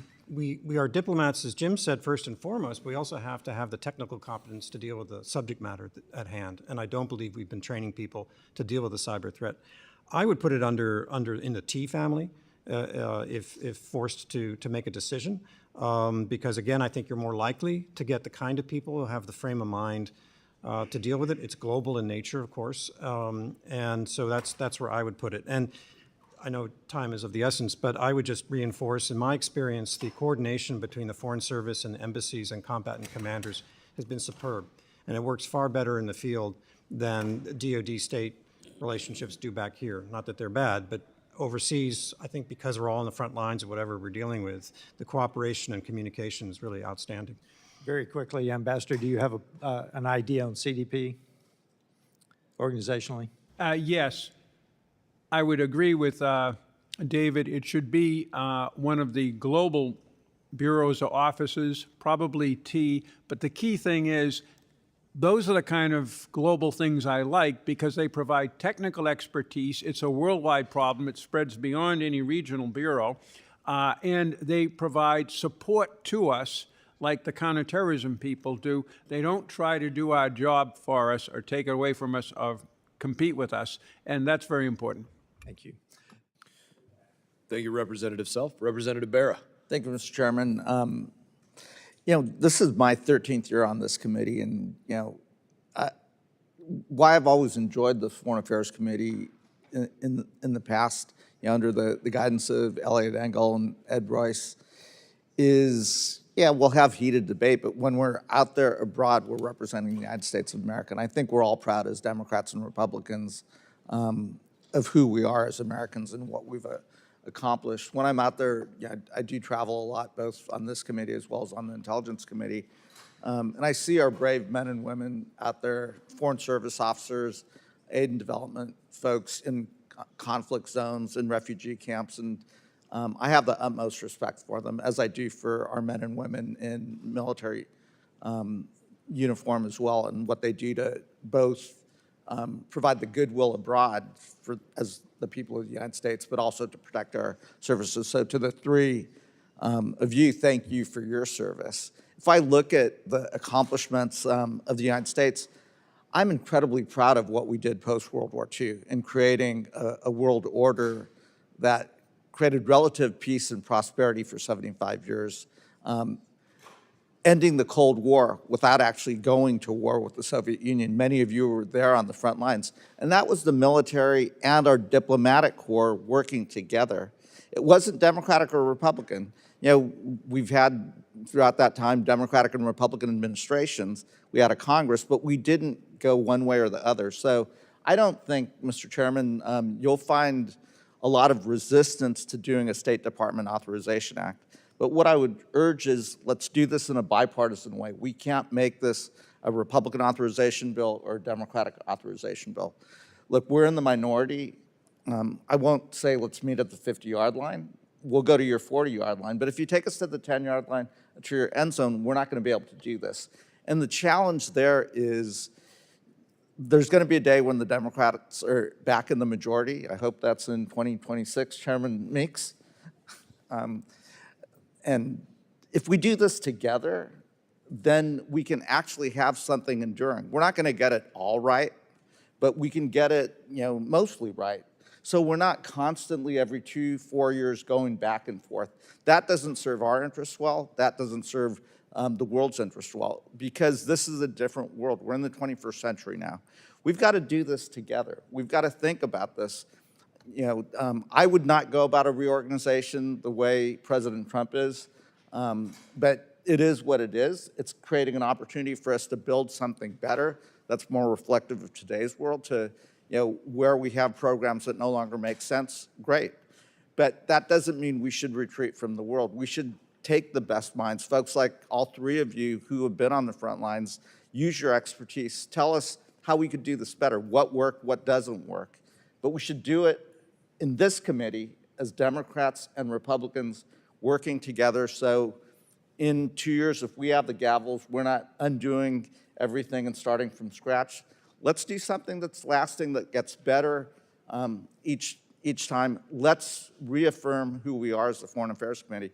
Chairman McCall talked about what we do. Yeah, we pass authorization bills, but we always attach it to the NDAA. There's so much that we should have jurisdiction over as the Foreign Affairs Committee that goes into the Pentagon budget. That's not to knock the NDAA, but the NDAA is going to be $1 trillion bill. We don't have to spend more money. We just have to take some of what's in that $1 trillion NDAA, pull it back into our budget, pull it back into where it belongs in a State Department authorization bill. I'm willing to work together if we do this in a bipartisan way. We can keep the divisive stuff out of this. We're going to need a State Department. We're going to need aid and development. When I got time to spend with my good friend Joe Wilson, every time he says war criminal Putin, it makes me feel really good. But the real work's going to be, I hope President Trump's successful in finding a ceasefire that is good for the Ukrainian people. But we're going to have to do a lot of work diplomatically to then make sure there's an enduring peace. What is rebuilding Ukraine going to look like? When Joe Wilson talks about the butcher Assad, the Syrian people have a real opportunity here, but it is going to take diplomats. It is going to take Democrats, Republicans, a strong diplomatic development corps to give them the best chance at success and peace. So again, I'm not going to ask you questions. Thank you for your service. Thank you for all those foreign service officers. But there's a real opportunity in this disruption. It's not how I would do it, but if we work together as Democrats and Republicans, meet at the 40-yard line, we're going to like some things, we're not going to like some things, but we do this together in this committee, I think we can have a lasting State Department. Thank you, Representative Barrett. And I'll just comment on your comments as well to say this State Department reauthorization, from building this process in the committee from the ground up, has been about really looking at where this process has been done at this pedantic drumbeat, looking at armed services and saying, how did they get that accomplished every single, Congress? How did they get that done? And make it an expectations that there's not appropriations for armed services without the authorization of armed services going on. Certainly if they can do it with a budget 10 times the size of what our budget is, then we should certainly have the ability to do that with the scope of that for what we have to deal with in terms of programming there. Every member, Republican, Democrat, will have that opportunity to submit their ideas, to a portal for this, to say, this is what I want in a reauthorization. This is what I want to prioritize and deprioritize. And so 100% member-driven process, and the process to build out doing this, what is our focus in doing this, has been to literally hire on staff from armed services because they have that muscle memory of doing that NDAA year after year after year, that we want to say, hey, we need to create that muscle memory of doing that here on foreign affairs year after year after year, Congress after Congress. So your point has reflected on now and has been reflected on in the past. So I thank you for your comments. Representative Kim, you are recognized. Thank you, Chairman Mast, and I also want to thank Ranking Member Mix for holding today's hearing, and thank you to our witnesses for joining us today. As it's been stated, in 20 years, we have opportunity to, work on reauthorizing the State Department. So as my colleague and ranking member on the subcommittee that we both serve on, I agree with him that we need to work together and find a bipartisan reforms that will continue to strengthen our U.S. leadership on the world stage, and also make sure that U.S. is remaining the partner of choice, in the world stage with our allies and partners who depend on our leadership. The State Department over time has struggled to find its purpose, and its most important authorities and functions have been absorbed by other agencies. This is especially true when it comes to the economic statecraft. In 2012, President Obama proposed the consolidation of 6 agencies, including USTR, Commerce, and others, to bring coherence to our economic statecraft portfolio, but that effort failed to materialize. So I want to ask you, Mr. Hale, is bringing USTR back into the Department of State as it was before 1961, is that a good idea? Why or why not? I definitely believe that there is a need for greater integration and coordination of our international economic policies and resources and agencies. I'm not wedded to any specific proposal on doing that. You would be a better judge of me of the reality that there are important domestic political factors in play here that that would have to be weighed. I would certainly believe that I understand why a president wants to have a cabinet-ranked member of his team dealing with trade, but I've witnessed firsthand where the separation of the agencies has not allowed us to do the best job possible. And USTR in particular suffers, if I may say so. They're very capable people, but it's a very small agency, and the bandwidth is such. I can only imagine how they're dealing with the amount of attention being focused on tariff and trade policies right now. So I would encourage not just thinking about what our embassies can do to better integrate, but how the State Department can incorporate some of these. And third, there's been a lot of tinkering with the National Economic Council and having like a NSC equivalent to deal with national economic and international strategies. I haven't seen it really work the way the NSC works, where it's a really functioning, demand-driven organization where the president's leadership is clearly understood by everyone involved. That could be improved. Thank you. In 1979, the Foreign Commercial Service and Foreign Agriculture Service were pulled out of the State Department, weakening our ability to advocate for American business overseas. So, Mr. Jeffries, should FCS and FAS be brought back into the department? Absolutely, Congresswoman.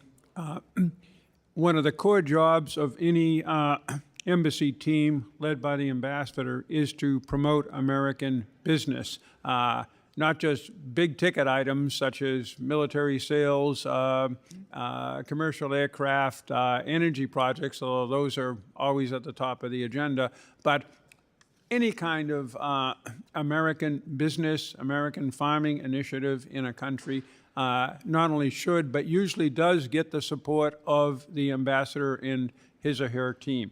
Thus, they should be under the... I appreciate that perspective.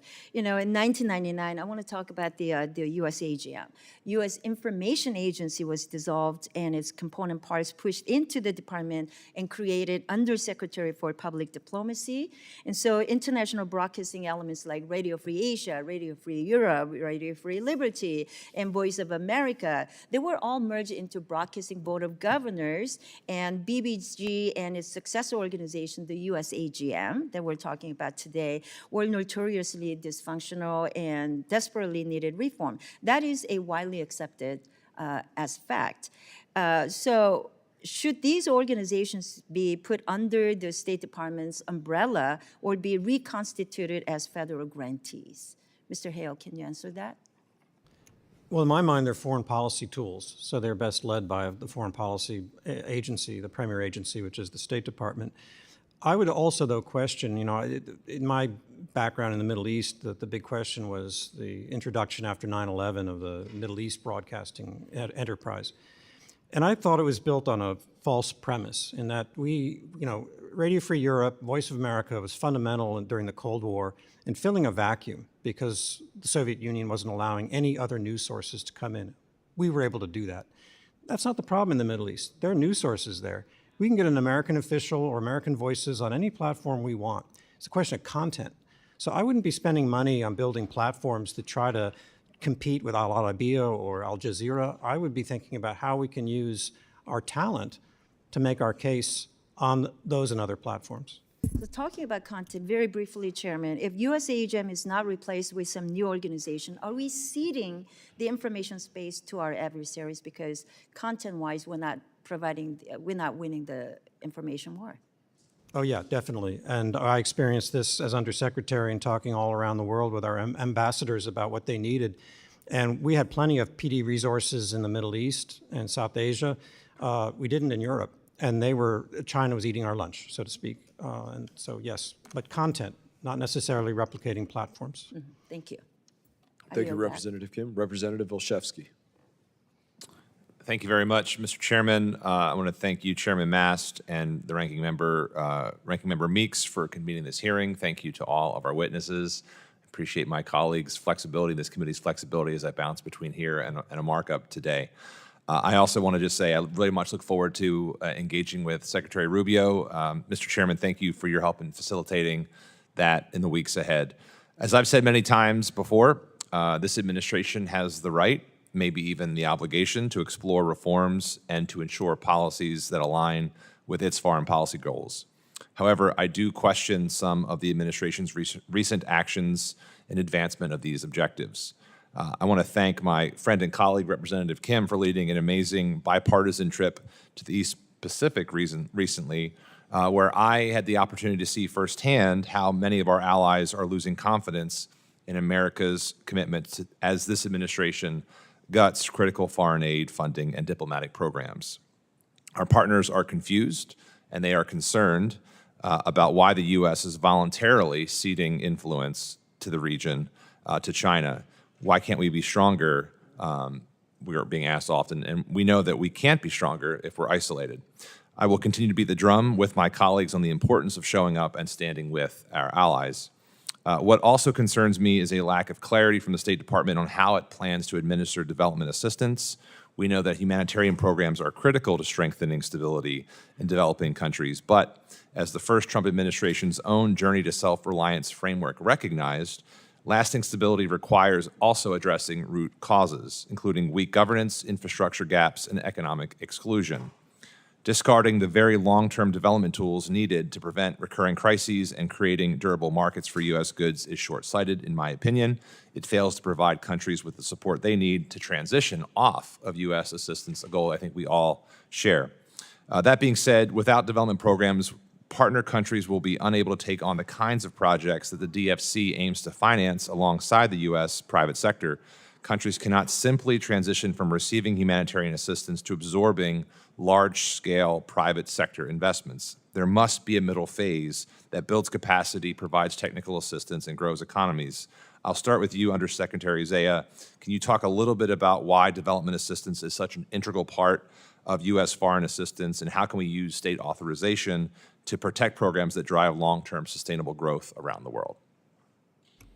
Thank you, Congressman. I absolutely agree with you that we cannot neglect that middle phase and make the choice of just security and humanitarian assistance. What is development assistance? It is addressing the root causes of instability, which can threaten our own national security and prosperity. It is supporting health systems that have put us on the cusp of eliminating HIV/AIDS as a global scourge, and all of those gains are at risk of loss given some of the chaotic cuts that have been executed. But it's also about accountable governance, responsive governance. If you look at the migration challenge in this hemisphere, the toxic governance in Venezuela and Nicaragua and Cuba has resulted in unprecedented out-migration. We simply cannot afford to not care about the human rights situations in our own hemisphere and elsewhere. And look at who is cheering the removal of USAID from the field. Our biggest adversaries, Tehran, Beijing, Moscow. That should tell you something about the impact of these efforts, and that this is not something to simply discard entirely because of objections to a handful of particular programs. Thank you for that. And with my remaining time, a question for everyone. about the human impacts of this reorganization. Reports are suggesting a 15% reduction in U.S.-based State Department personnel and the near total elimination of USAID. In about 20,000 jobs total, we're talking about real Americans, real impact, real work. This question, again, is for everyone. Does the State Department have the expertise and staff to take on these USAID foreign assistance functions, programming, implementation, and oversight? In what areas would the State Department need to staff up in order to handle that transition appropriately? And without adequate staff, will that impact the accountability in light of that first question? I mean, the quick answer is no across the board. And whether it's disaster response, where I think we saw a disastrous outcome with respect to the earthquake in Burma, where, our team on the ground was fired and leaving a vacuum for the PRC and others to come in. With respect to famine response, I mean, it's very important to recognize the decades of technical expertise and operational leadership, which is very different from a lot of the assistance managed out of Washington that teams in the PRM Bureau and PEPFAR have done a phenomenal job. But it doesn't add up to terminate the people with that expertise with no hope or no clear path to be reintegrated into a new entity. To my mind, the concept of integrating AID into the State Department, which, as was mentioned, goes all the way back, frankly. I was working for Madeleine Albright when she tried to do that in the mid-1990s. Isn't so much that you're going to find people who are current Foreign Service officers at the State Department who are suddenly going to be able to do USAID workers' work. By the way, much of which is done by contractors, not by direct hire. It's that you need to do perhaps a better job than we've done to make sure that our foreign policies and aid policies are actually fully integrated, which overseas works reasonably well. In Washington, it doesn't work well at all. And you can cast blame to lots of different directions. I wouldn't blame people. I don't believe in demonizing anyone. I worked well with my aid colleagues and have tremendous respect for them. But that, to me, is what aid should be about. To answer your question, of course, as that happens, is an office director for a certain geographical part of the world going to automatically be able to be a manager for the aid programs as well? Of course not. We need to integrate these processes, not substitute them. Thank you very much. I yield, Mr. Chair. Representative Baird. Thank you, Mr. Chairman, and thank our witnesses for being here today. Agriculture is important to me, and it's important to our country. And we make a contribution from agriculture to USAID around the world, and had the opportunity to go to Florida or to Africa a couple of times. So I'm just setting the stage for my question here in a minute. Sometimes those commodities end up being in the hands of adversaries, used as, it's fungible, it's used as money instead of really ended up. So my point is this statistic from USAID is only 12.7% of that funding actually ends up in the hands of the people we intended it for. And so that's the question. So now when you look at international organizations, the State Department contributes more than $8 billion annually to international organizations. And if we cannot audit that or make sure that it's going to the appropriate recipients, then I'm concerned about it. So my question comes down to, going forward, what do you think, with all of your experience, the actions should be from Congress in order to allow the government to have oversight mechanisms that are appropriate to assess the relevant information to ensure compliance from these different NGOs? So I want to know what we can do to make sure that those commodities or whatever we're providing through USAID is really getting to the people who need it. Because I understand the concern about PRC, but I'm not sure that we're being effective as we should be with our USAID. If I might jump in, Congressman, I would say this is why it's so critical to resource that oversight. And the dismissal of inspectors general at multiple agencies, including USAID, I think that was a setback. But certainly we have to make absolutely sure that all of that taxpayer-funded assistance is reaching its intended recipient. I think the 12% was with respect to local partners who are, the first recipient of this U.S. largesse, but I think you're absolutely right. But we have to, in this challenge funding environment, still have the manpower, the people who can ensure the money is well spent.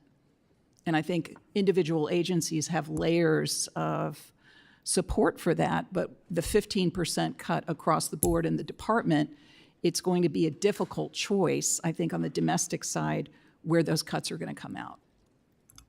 I would just say that in my experience, most recently with Syria, the USAID watched closely on diversion and who it was going to, and that's to be applauded. That is absolutely necessary. And whatever the organization is, it is important that those functions, under whatever hat, and the people who know how to do that continue to carry out those functions. In terms of aid to international organizations, as the famous case of UNRWA in Gaza in particular, that's troubling. That's a special case, and it's something for Congress, and I think the State Department to take a closer look at. Well, sure, I agree. I think that it's beholden on all of us to make sure that there's accountability and that the money's not wasted, goes to the recipients.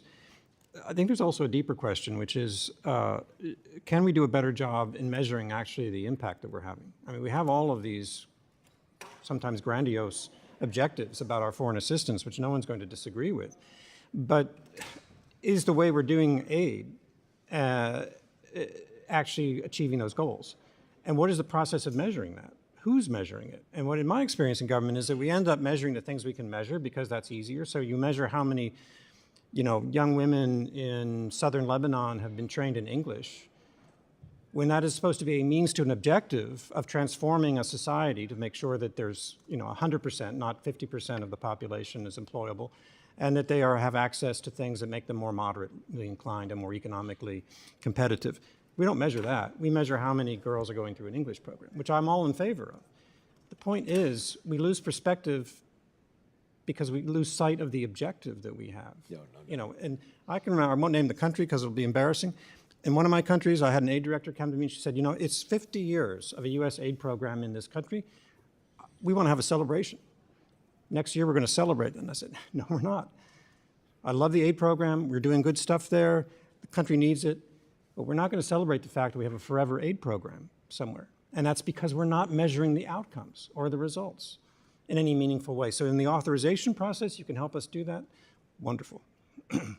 I thank you. My time is run out, and so I yield back. Thank you, Representative Baird. Representative Alma. Thank you, Chairman Mast, and thank you to our witnesses for being here today. None of the public hearings this committee has held on reauthorizing the State Department, including today's, have had a witness who is a current employee of the State Department.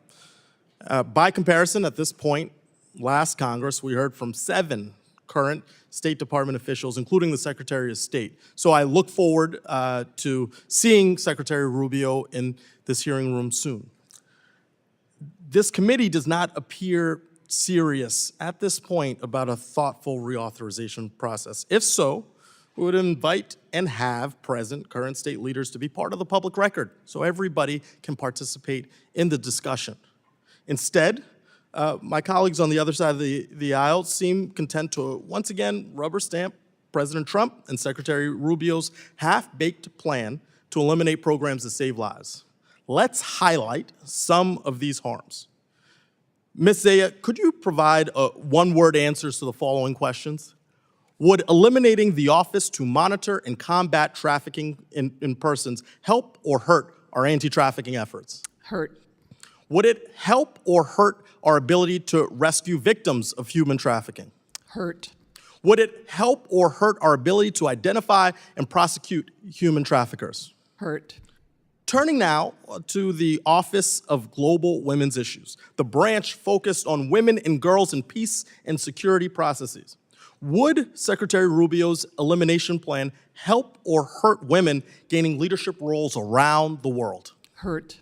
Secretary Rubio proposed gutting the Bureau of Conflict and Stabilization Operations, which works to prevent conflicts that increase the risk of terrorism, trafficking, and smuggling.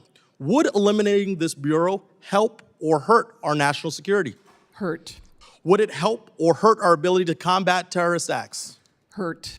Lastly, this bureau funds work to document human rights abuses, war crimes, and other atrocities. Would eliminating this bureau hurt or help our ability to prevent human rights violations? Hurt. So it is critical here. I know we just ran through that exercise, but there are clear decisions, clear contrasts. This plan puts us on the wrong side of those. Now, on this continued frustration that I have around humanitarian aid, I refuse to be silent amid the unlawful effort to shut down USAID. And let me underscore unlawful. The reorganization plan completely eliminates USAID and calls for regional bureaus, the State Department, as we've talked about, to take over the development programming in their region. For example, in sub-Saharan Africa, USAID had been working on improving education to promote economic growth and political stability in the region. Ms. Zeya, you can take your time with this one. I don't need one word, but does the State Department have the expertise and staff necessary to effectively implement formally USAID development programs like these education programs in sub-Saharan Africa, and how does eliminating USAID harm our global development efforts? Congressman, the short answer is no. It does not have the expertise and the resources, but I would also make the point that it simply does not add up to take on such responsibilities at the same time you are making an unjustified, unexplained 15% to the domestic staff. And we've talked a lot about the Foreign Service, which I was a member of proudly for 3 decades plus, but there is a civil service in the department, over 10,000 strong, where there is a reserve of tremendous regional subject matter expertise, but you simply cannot assign these responsibilities. And I make the point about overseas presence because there has been a strong USAID presence overseas, both Americans and locally employed staff members who themselves are incredibly capable, dedicated employees of the United States who have really specialized in areas where you simply cannot assign that to a Foreign Service officer or GS-13 and expect to have success, by the way, while you're cutting the hide out of those offices or eliminating over 130 offices at the same time. Look, my time is wrapping up, but I want to conclude with this. This reauthorization provides us with a great opportunity, and I'm grateful that there is bipartisan agreement that we can use this moment to advance our interests, but not as we shoot ourselves in the foot when it comes to the expertise, the talent, the capacities that we have to make American interests meet the moment with our values across the world. My time has expired, and I yield back. Thank you, Representative Amo. And I would remind you, it would be unconventional to have unconfirmed appointees come and testify before us. Additionally, I don't know if you were present, but Mr. Morocco did come and speak to us, testify before us as well. And Secretary Rubio is scheduled to come sometime later in May. I don't know the exact date right offhand. And I would just take the opportunity to thank Secretary Rubio for what is his commitment to the American people, which is to say very plainly that any dollar that goes out the door, whether to an American, a foreign company, a foreign NGO, a foreign nonprofit, a foreign adversary, a foreign enemy, or anybody else, will meet the justification that it's better spent going abroad than staying in the pocket of an American. That is his standard, that he should be able to look somebody in the eye and say, the dollar that came out of your pocket is better spent going to the Taliban or to some other continent or some non-government organization or somewhere else than staying in your pocket. That is the barrier, the threshold that he wishes to meet, and I applaud him on that. And I recognize Representative McCormick. Thank you, Mr. Chairman, and thank you to the witnesses for your testimony today. It's been 13 years since we last passed a State Department reauthorization. Since then, we've seen organizations go totally overboard in promoting radical ideologies worldwide and executing our disastrous withdrawal from Afghanistan, which I take very personally. President Trump and Secretary Rubio are reforging a State Department that champions American interests and responsibility of stewards taxpayers' dollars. Soon it will be our job to codify that, to make it permanent. I think when we talk about responsibilities and shifting responsibilities inside of our departments, Mr. Jeffrey, I wanted to ask you, there have been discussions about making the Department of Homeland Security responsible for overseas visa operations instead of the state. This is a critical matter, especially in my constituency, which is about 14% Indian diaspora, about 40% minorities, many who have family who come in and out of the United States. I just want to make sure that when we ensure the Department of Homeland Security takes over, that they are prepared to do so without any problems in the transition. Do you think that's possible? I can't get into the details of who they would have. As a basic principle, however, they own the policies. They work with Congress to develop our overall immigration policy. The Immigration and Naturalization Act is under their purview, and thus I think they should have people in the field who are doing that, just like other agencies have people in the field. A critical rationale for that, Congressman, is that this usually doesn't involve high-level country-to-country discussions, because every country treats who comes in and out of its country as its own business. And, for example, you may be issuing visas in Ecuador. The Ecuadorian government isn't going to be calling you all of the time to protest what you're doing or not doing. So you don't have the same level of diplomatic involvement. That is usually the litmus test for me of whether the State Department and an embassy should manage that through the State Department officers there, or whether we should have other people out there. So in other words, we'll be able to execute this without losing any abilities or time, but just make it a little bit safer for the American people? And the devil is always in the details on any administrative change. They always bring with them turmoil in the short run. In the long run, the question is it a more rational way of applying our resources and our focus? That's a function that isn't central to protecting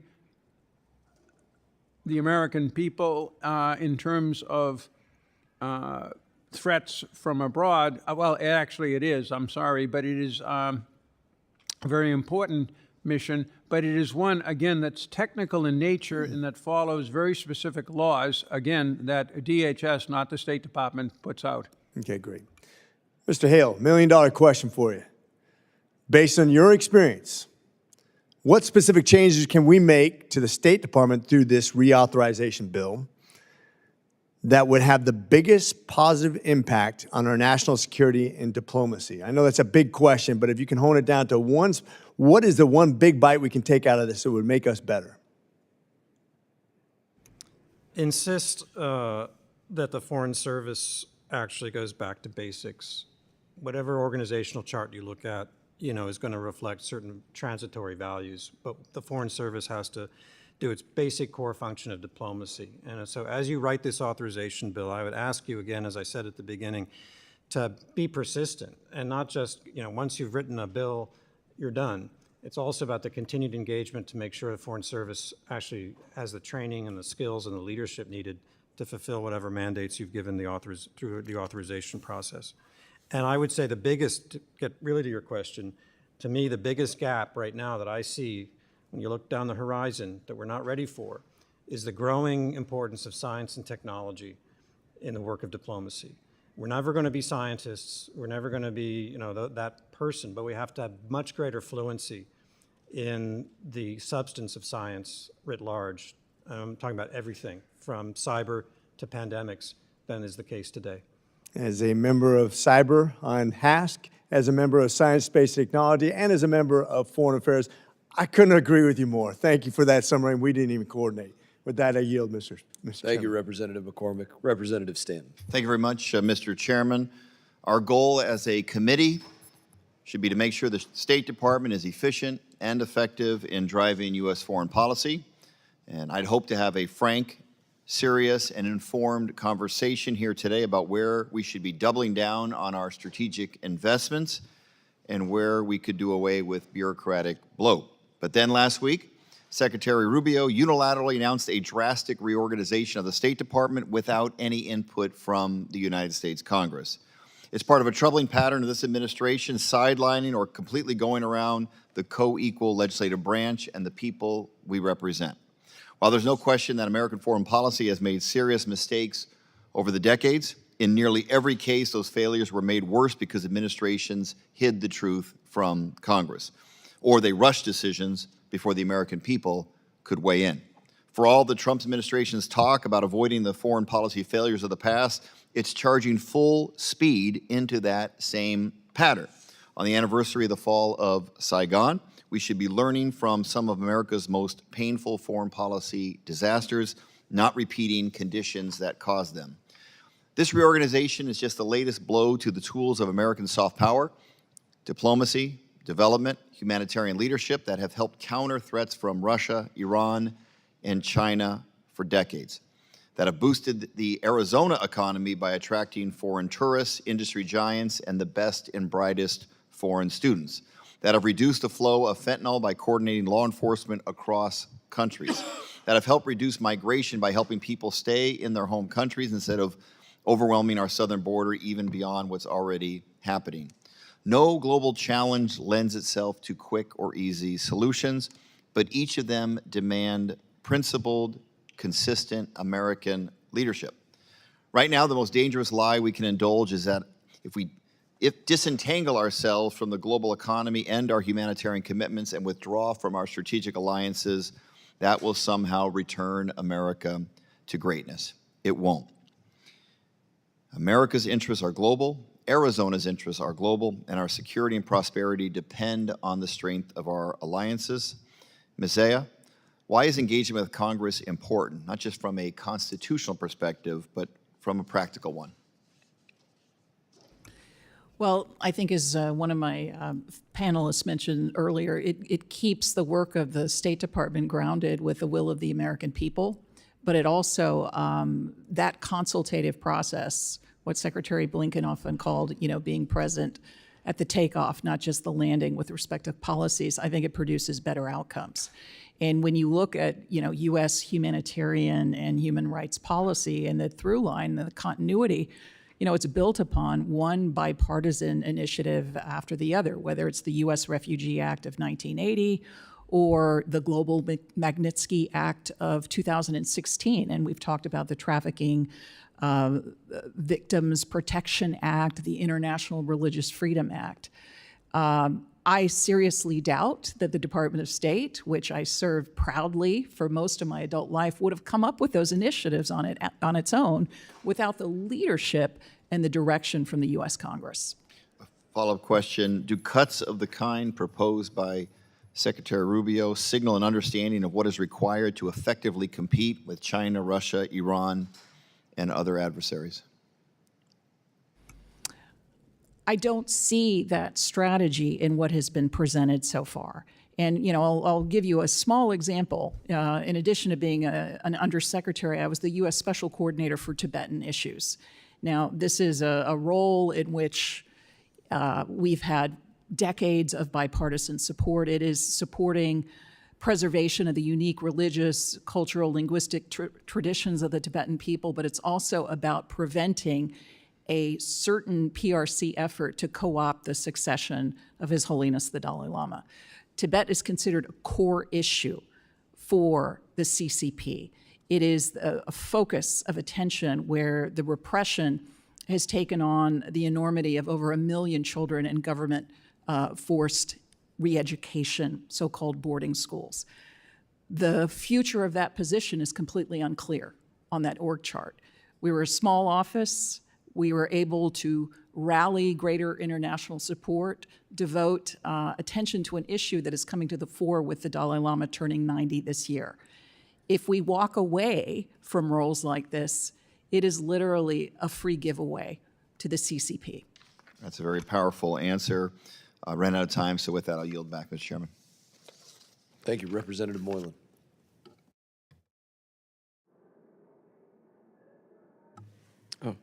Thank you, Mr. Chairman, and for holding this hearing today and for your efforts to reauthorize the State Department.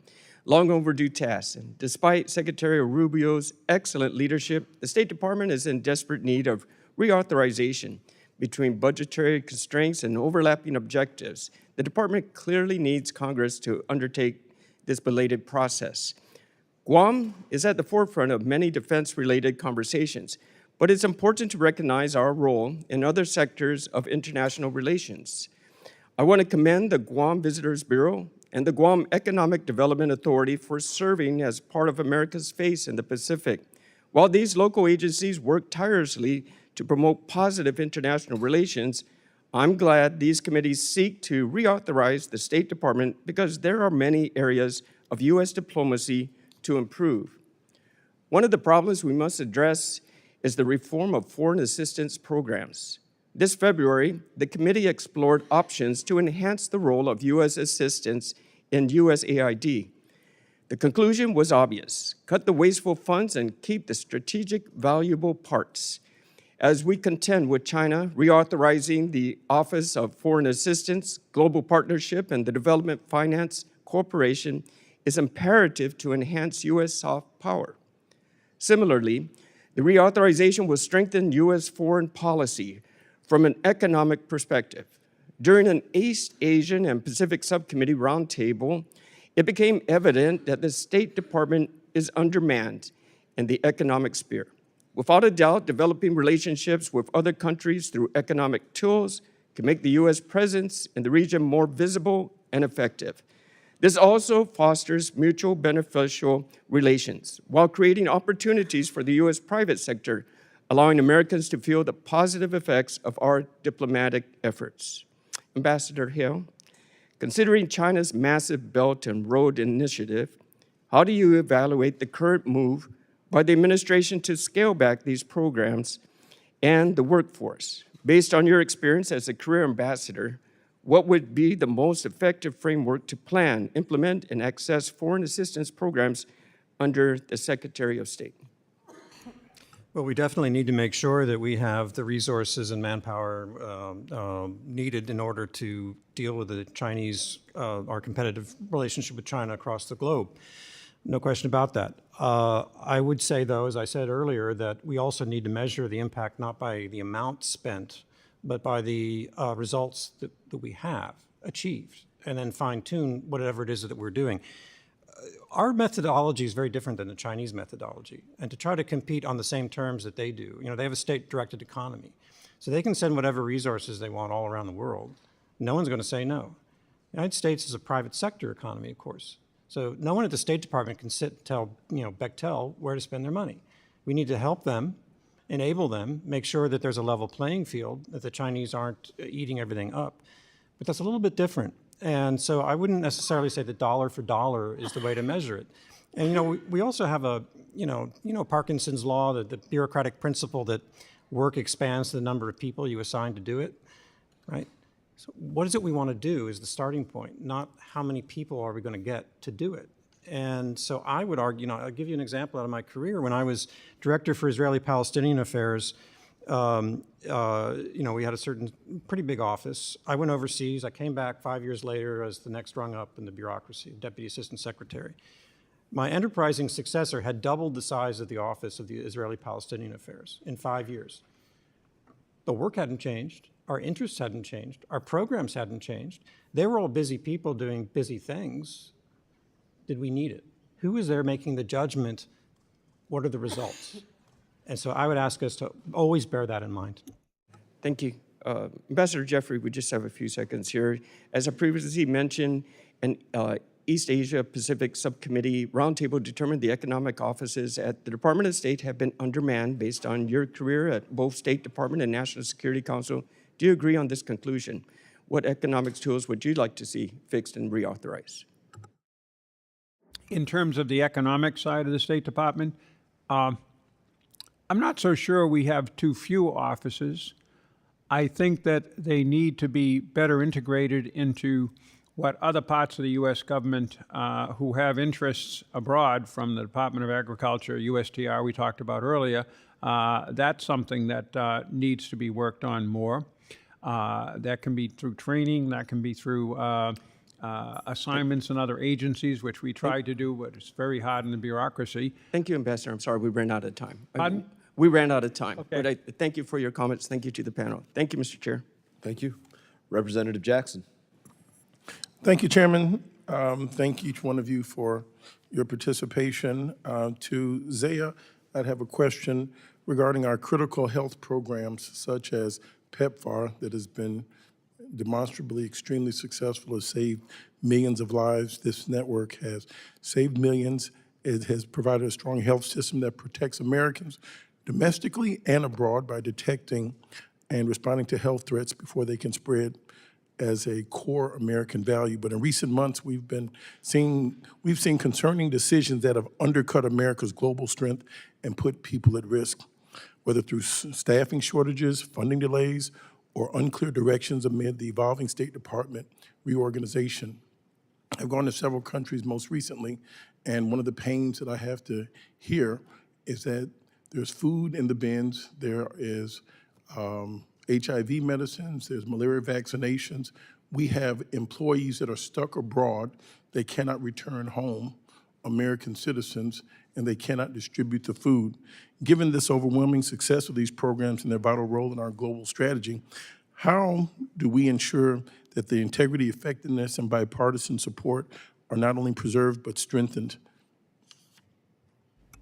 Thank you, Congressman. I think you've explained well, what some of the chaotic impacts have been of the decisions we've seen since January. And I would just add on this point that these health programs are not a giveaway.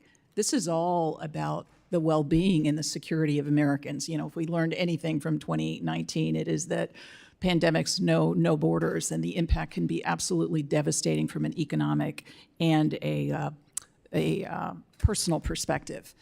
So again, with PEPFAR on the cusp of, by 2030, eliminating HIV/AIDS as a global scourge, to pull the rug out from life-saving antiretroviral programs, but also, it's come up a few times today with respect to the inherent dignity of all human beings, including LGBTQI plus persons. The delivery of these life-saving programs to these communities is absolutely critical in our public health approach, but it isn't just HIV/AIDS.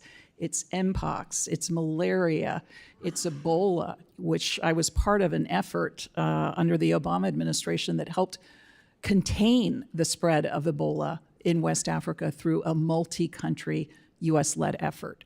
So all I can say is that I hope they take a hard look at the impacts thus far. They consult with the partners whose own operations have been decimated by this lurching effort, but also with the communities that have benefited from this for years, and try to turn it around. Thank you. One other question I would have for you, DEIA and fellowship programs.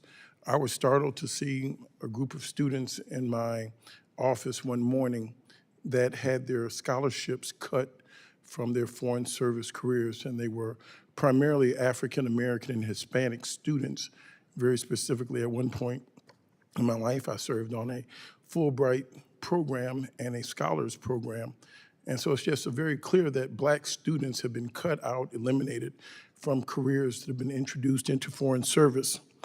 What have you seen to be the value of such fellowship programs, particularly targeting and being inclusive to bring in minority students? The Fulbright has not been touched. That primarily has a lot of Caucasian students. But the Payne and the Rangel scholarships that have been outstanding African American members, those scholarships have been targeted and cut. Can you please elaborate? Is this consistent with our values? Thank you for raising this. These fellowships, which include the Pickering, Rangel, the Payne fellowships, they have long been the subject of deep-rooted bipartisan support. And I just want to say, these are not DEIA fellowships. These are not quotas. They're all about merit, but they're also about casting the net more widely so that more bright students from across the country, in terms of geographic representation, in terms of different backgrounds, have the opportunity to consider and also the financial support to be able to pursue their education at the undergrad and graduate level and contribute to the department. And over more than 2 decades, I've seen some incredible diplomats come through that program. I was frankly shocked by the cutoff and the impact not only on the students involved, but on our department, as this has, I think, been a proven magnet for great talent and excellent diplomats. Well, Zeya, I thank you so much for your contribution, your continued support.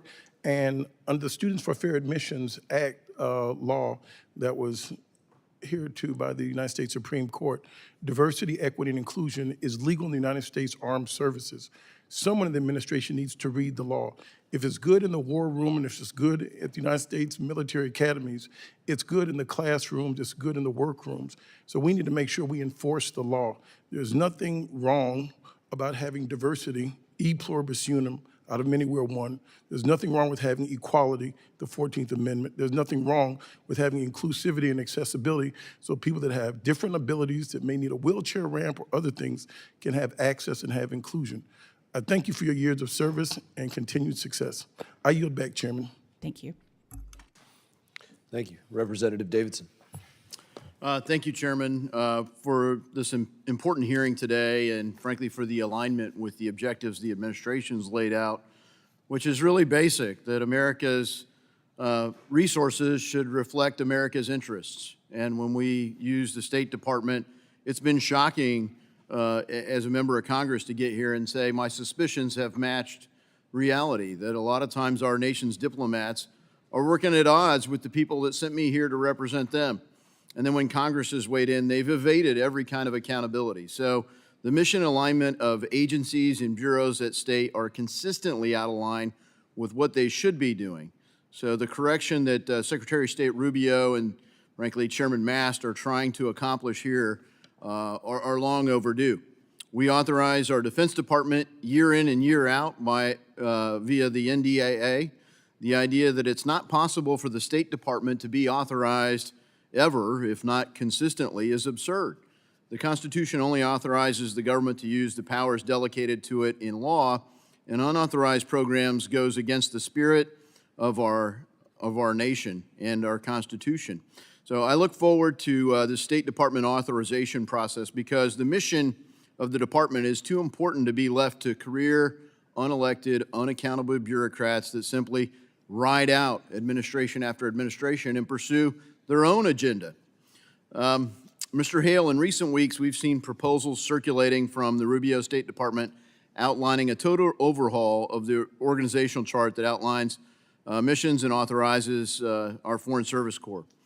One move that I applaud and I'm looking to codify in upcoming legislation is to move the Bureau of International Narcotics and Law Enforcement from the Democracy and Human Rights branch to the International Security branch of the State Department. It makes so much sense to me, and every year thousands of Americans, often tens of thousands of Americans every single year lose their lives to the fentanyl crisis. Foreign gang activity, transnational criminal organizations are killing American citizens, and countering this is part of the goal of INL. In 2023, a GAO report concluded that, quote, INL's efforts to implement assistance to Mexico had been hampered by incomplete performance management efforts, end quote, and went on to list issues with corruption, ineffective programming, and numerous systematic issues within democracy and human rights management. So moving this org chart, to me, makes sense. What say you? I agree. I think it's a very successful bureau by and large. I think it's a very valuable way to be functioning and to put our investments into that activity. And in my experience, at least in the countries I served in, the partners of INL are primarily in the security arena. So I think it's a much more natural fit. Thank you for that. Mr. Jeffrey, in a 2025 press release, the State Department admitted to breaking the law by funding abortions in Mozambique with federal tax dollars. This violates the Helms Amendment. Despite openly breaking the law, there have been no serious consequences.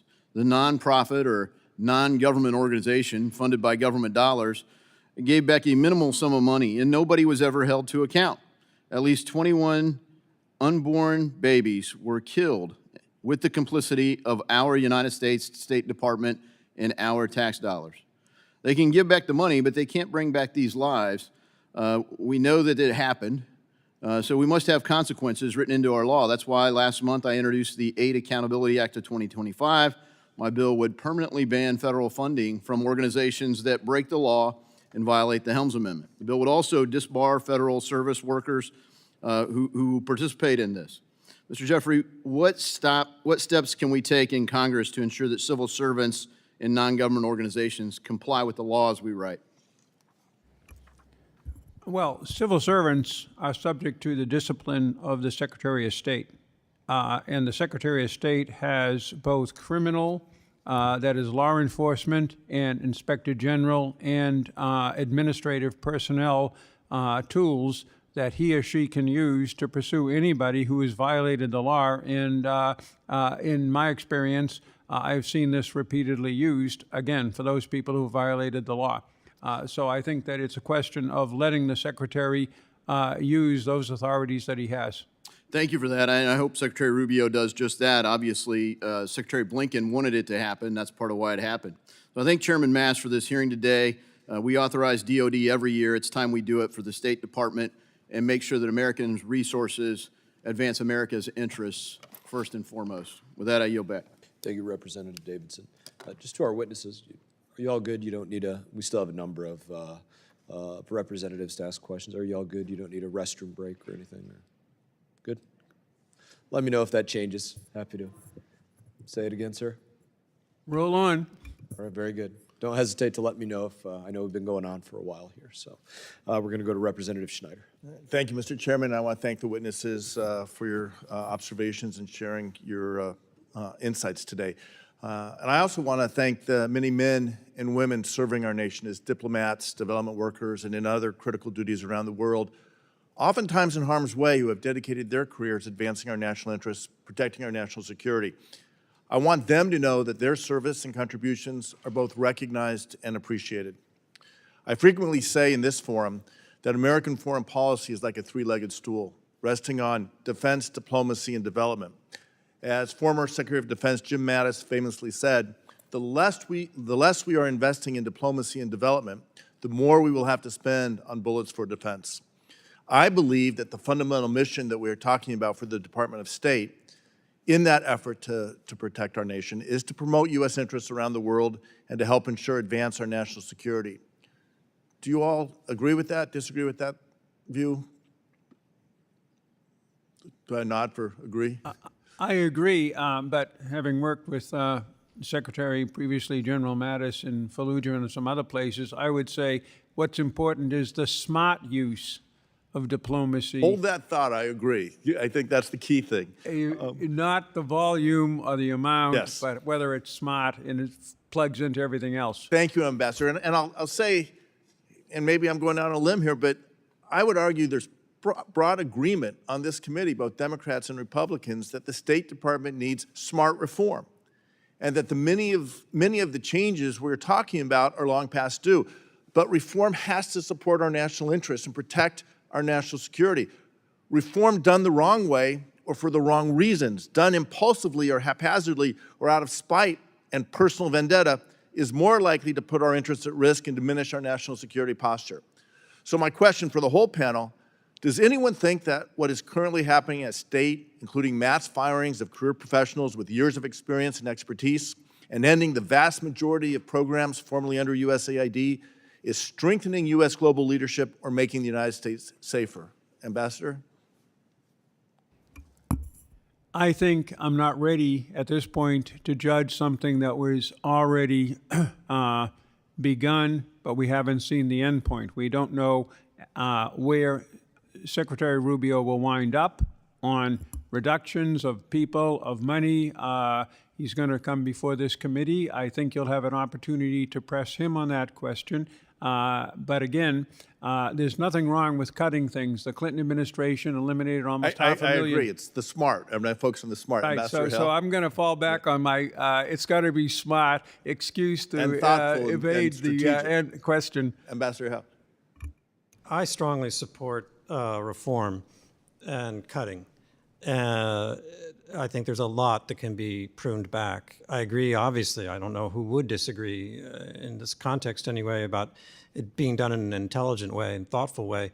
I also share, though, there's a level of frustration, because we've all seen this over many decades, that when new teams come into a White House and want to change and reduce government, they get beaten back. They get swallowed by crises and bureaucratic resistance. So I don't share, I wouldn't go about it the way it's being done, but I understand a little bit the impulse to be dramatic. But I think that's why it's so important for this committee, with our authority under Article 1, to take the initiative. Ambassador? I agree.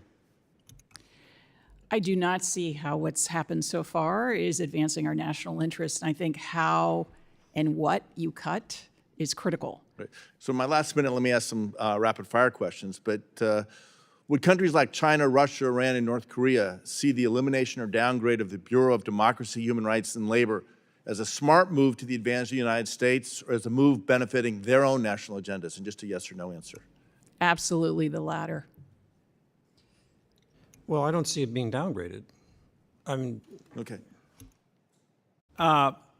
I don't think that's on the top list of things the Chinese are worried about us either doing Would or they see it getting to rid their of. advantage? Because I asked the same question, would the same country see the elimination or downgrade of the Office to Monitor and Combat Trafficking in Persons as a smart move to the advantage of the United States, or as a move benefiting their own national agendas? It benefits our adversaries. Okay. Would Russia see the elimination or downgrade of U.S. programs that document war crimes and support civil societies in Eastern Europe as a smart move to the advantage of the United States, or a move benefiting their agendas? Ambassador Jeffries? Again, that's not one of the things that will move the dial on Russia's reaction to us. It's But all does about it benefit high power. us or benefit them? Does it benefit us or benefit them to downgrade programs to document war crimes and support I civil have society? a lot of problems with how we define war crimes and how that's used. All right, and I'm over time, but I'll give the last two quick answers, yes or no. I think we should be doing it, but I don't think it changes Russian behavior. I think it does have an impact, and the Office of Global Criminal Justice has helped real-time accountability occur in Ukraine with convictions of Russians for war crimes. Thank you. So, Mr. Chair, I look forward to working with you on this committee to try to find smart reform that moves us forward, that protects our interests, keeps Americans safe around the world and here at home. I yield back. We will look forward to seeing your amendments, Mr. Schneider. Representative Biggs, you are recognized. Thank you, Chairman Mast, and I'm grateful to our witnesses for being here today. So as a member both of the House Foreign Affairs Committee and the Science, Space, and Technology Committee, I recognize the undeniable intersection between our diplomatic efforts and our activities in the space domain. The United States stands at a pivotal moment where our leadership in space is linked to our economic vitality, our national security, as well as our scientific progress and our overall standing on the global stage. Given this reality, a central aspect of our reauthorization review must be the State Department's strategic role in shaping and implementing the U.S. foreign policy concerning the space arena. In this context, the expertise and insights residing outside of government represent an invaluable resource. Effectively harnessing these perspectives is not merely beneficial, it's essential for crafting forward-looking, space-related foreign policy. Therefore, I would like to direct my first question to Ambassador Jeffrey. What specific strategies does the State Department, particularly through the Office of Space Affairs, currently employ to integrate the perspectives of non-governmental actors into both the formulation and the execution of U.S. foreign policy within the space domain? It's a great question, Congresswoman, but I would like to defer to Secretary Hale, who I think did more with space when he was Undersecretary than certainly I did working on Syria. Is that okay with you? That's great. Thank you. Well, Thank you very much, Jim, but I don't know that I did have much of anything to do with it. In my mind, it's one of those categories, though, of the emerging activities that backward-thinking, backward-looking organizational charts, authorization bills of the past, or the absence of them is an impediment to dealing with the new challenges. And so that's exactly why what we're talking about today is so valuable and so important, is to make sure we're actually resourced for the new threats. I don't know the answer to your question about how effective we are in integrating with NGOs. I would say it's, the State Department's never going to be the lead on space. So we're a supporting actor. So if I was in charge, I would say that our role should be to make sure that we are working with our other international partners to make sure our space policies are being effectively implemented and finding allies in that regard, and spotlighting the threats and challenges that obviously our competitors pose. Thank you. Well, I'll go to a more general question then, and I'll be happy to have an answer from either of you. But what concrete steps can Congress and the State Department take to more effectively and proactively integrate non-governmental expertise directly into the Office of Space Affairs for Foreign Policy? Having ducked your last question, I'll try to take that, and then Uzra wants to do it too. We work at every level with NGOs. They're a major source of the thing we're always out there searching for, which is information. They're a major source of influence on our host governments. We have to be careful because we don't want to be interfering in internal affairs, although in many ways we do. But so I would say that there's a very healthy relationship. It's got some tension between U.S. embassies and the State Department and NGOs, both American and other countries, because they're major players on the international scene. Thank you. And Congresswoman, I would just thank you for highlighting the contributions and roles of non-governmental actors in international space policy. And we are facing, a global closure of civil society space that affects academic experts, universities as well. So I think the State Department maintaining those channels to non-governmental actors, recognizing this is absolutely 21st century diplomacy, is essential. Thank you. And with that, I yield back. Thank you, Representative Biggs. Representative Johnson. Thank you so much, Mr. Chairman. I appreciate that you are trying to follow in the footsteps of Ranking Member Meeks and reauthorize the State Department. But this process is not being done in a transparent or bipartisan way.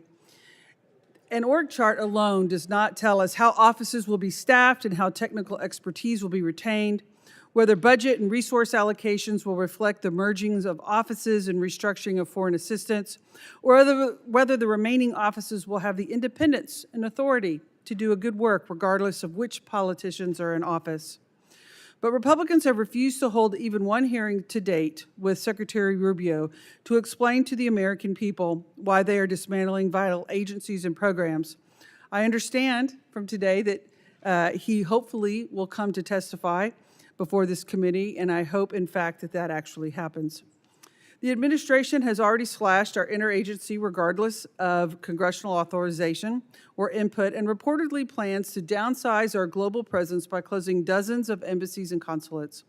This reorganization would have a dramatic U.S. national security implications, constitutes an unjustified seismic shift in the U.S. foreign policy enterprise, and includes many proposed measures that would be illegal and without congressional action. Let me be clear, what is being proposed by Republicans in this administration would make us less safe and risk American lives. The State Department, USAID, and its diplomatic corps have been the backbone of American foreign policy, advancing U.S. interests, strengthening alliances, and responding to global crisis. Democrats have never shied away from conversations about improving the existing system, but slashing their workforces, closing embassies, consulates, and missions, and dismantling key bureaus is reckless and cripples our inability to conduct diplomacy, counter China and Russia, and maintain our way of life. The administration must engage with Congress. including testifying before us to explain and defend these plans to restructure the country's premier diplomatic agencies. Otherwise, this is not a serious or thoughtful process, and Democrats will not rubber stamp half-baked, dangerous challenges. You know, I'm very concerned about just the lack of stability. I believe one of you testified in response to another member's question, just the ongoing nature of administration to administration to administration. And I'm very concerned about what that does to the role of U.S. stability in the world is how people view us as a partner. And are we less stable? Are we less reliable? Can they not? Are we subject to such broad changing whims? And it makes us, I think, an unreliable partner. And it's very concerning to me. And also, I think this process of reorganization is appropriate. It's something we should absolutely do in a thoughtful, reasoned manner. But what's happened is the administration has taken a wrecking ball to our foreign policy, and then we're supposed to come back and take a look at it in the review mirror. And that's not how the process is designed to work. The process should be, we should have people come in and testify regarding various programs and let us determine, have they fulfilled their mission? Did they never achieve the intended purpose? Have they exceeded their authority, or whatever the case may be? And then this committee should be able to go through and decide and give directives. These are the programs that Congress chooses to fund. Rather than that, the administration has just obliterated them all, expecting this committee to rubber stamp it in full. So my question to you is, what would be the practical impact of a nearly 50% cut to the department's budget request by the administration on the State Department's programming and personnel? I think we're close on time, so Dr. Zeya? I would just repeat the point I made earlier, Congresswoman. It doesn't add up. And, you know, a 15% domestic staffing cut combined with a 50% operational cut, it's very hard for me to imagine how, you know, this conversation has been about meeting 21st century challenges, streamlining decision-making, yes, absolutely, to be able to be more agile, more impactful for the American people. There's a lot of explaining to do how this could possibly happen with, it isn't even attenuated. That is an unprecedented cut and chop to U.S. diplomatic operations. And we're talking about things like oversight, which are absolutely essential. How do you do that all with far fewer salaries paid and operations in place when our adversaries are in maximum overdrive? Right. Thank you. I'm out of time. Thank you so much, and I yield back. Thank you, Representative Johnson. I know it was before your time. You're a new member here, but there has been extensive opportunity to debate the merits of programs, and unfortunately, we've had person after person from the previous administration come here, literally lie to Republicans and Democrats to our faces about the programs that they said they weren't doing, that they were doing. No, they don't exist. No, these slide decks don't exist. No, we weren't expanding atheism in Nepal or in other countries. And then we would get the phone calls after the hearing saying, sorry, we were wrong about that. We were, in fact, doing that. And, sorry that we spent the last however long denying these things that we were doing it, but never apologizing. And never saying this is something that we shouldn't have been doing. This is not true diplomacy. These are just the facts of what has taken place prior to your arrival here. And it's a lot of what brings us to where we are today, is the fact that there has not been oversight at the State Department, and there has not been a comprehensive State Department reauthorization, unfortunately, which has really allowed these programs to continue, whether it's atheism in Nepal or drag shows in Ecuador or transgender job fairs in Bangladesh, or take your pick of the thousands of programs that unfortunately the State Department is wasting American dollars on. Representative Lawler, the floor is yours. Thank you, Mr. Chairman, and I want to thank you for holding this hearing today. And certainly as this committee gets about its important work, as chair of the Middle East and North Africa Subcommittee and with oversight over M-Branch, I certainly am committed to and focused on the importance of a State Department reauthorization. I think the fact is this has been a failure on the part of Congress for many years in both parties to actually reauthorize the work of the State Department to provide the level of oversight that is necessary. And sadly, prior administrations have refused to cooperate. We've had multiple hearings where we have asked administration officials for information. We had Samantha Power here, for instance, as head of USAID, and asked her numerous questions and no answers provided about expenditures and programs that USAID was conducting itself. So this hearing is immensely valuable, but obviously the work that we are undertaking is important. Right now, the Foreign Service Institute is not a degree-granting institution, unlike many of its service-related counterparts. What would be the benefits of accrediting FSI, and why has this not previously been pursued, and what challenges might, in fact, persist here? Leave it open to any of you to engage. I'll start with that. I never thought of that as and of course the military does do that with their programs, but they're very different programs. The Command and General Staff Schools, the law colleges, these are year-long programs. They're very academic. They're very focused on the core skills of the profession.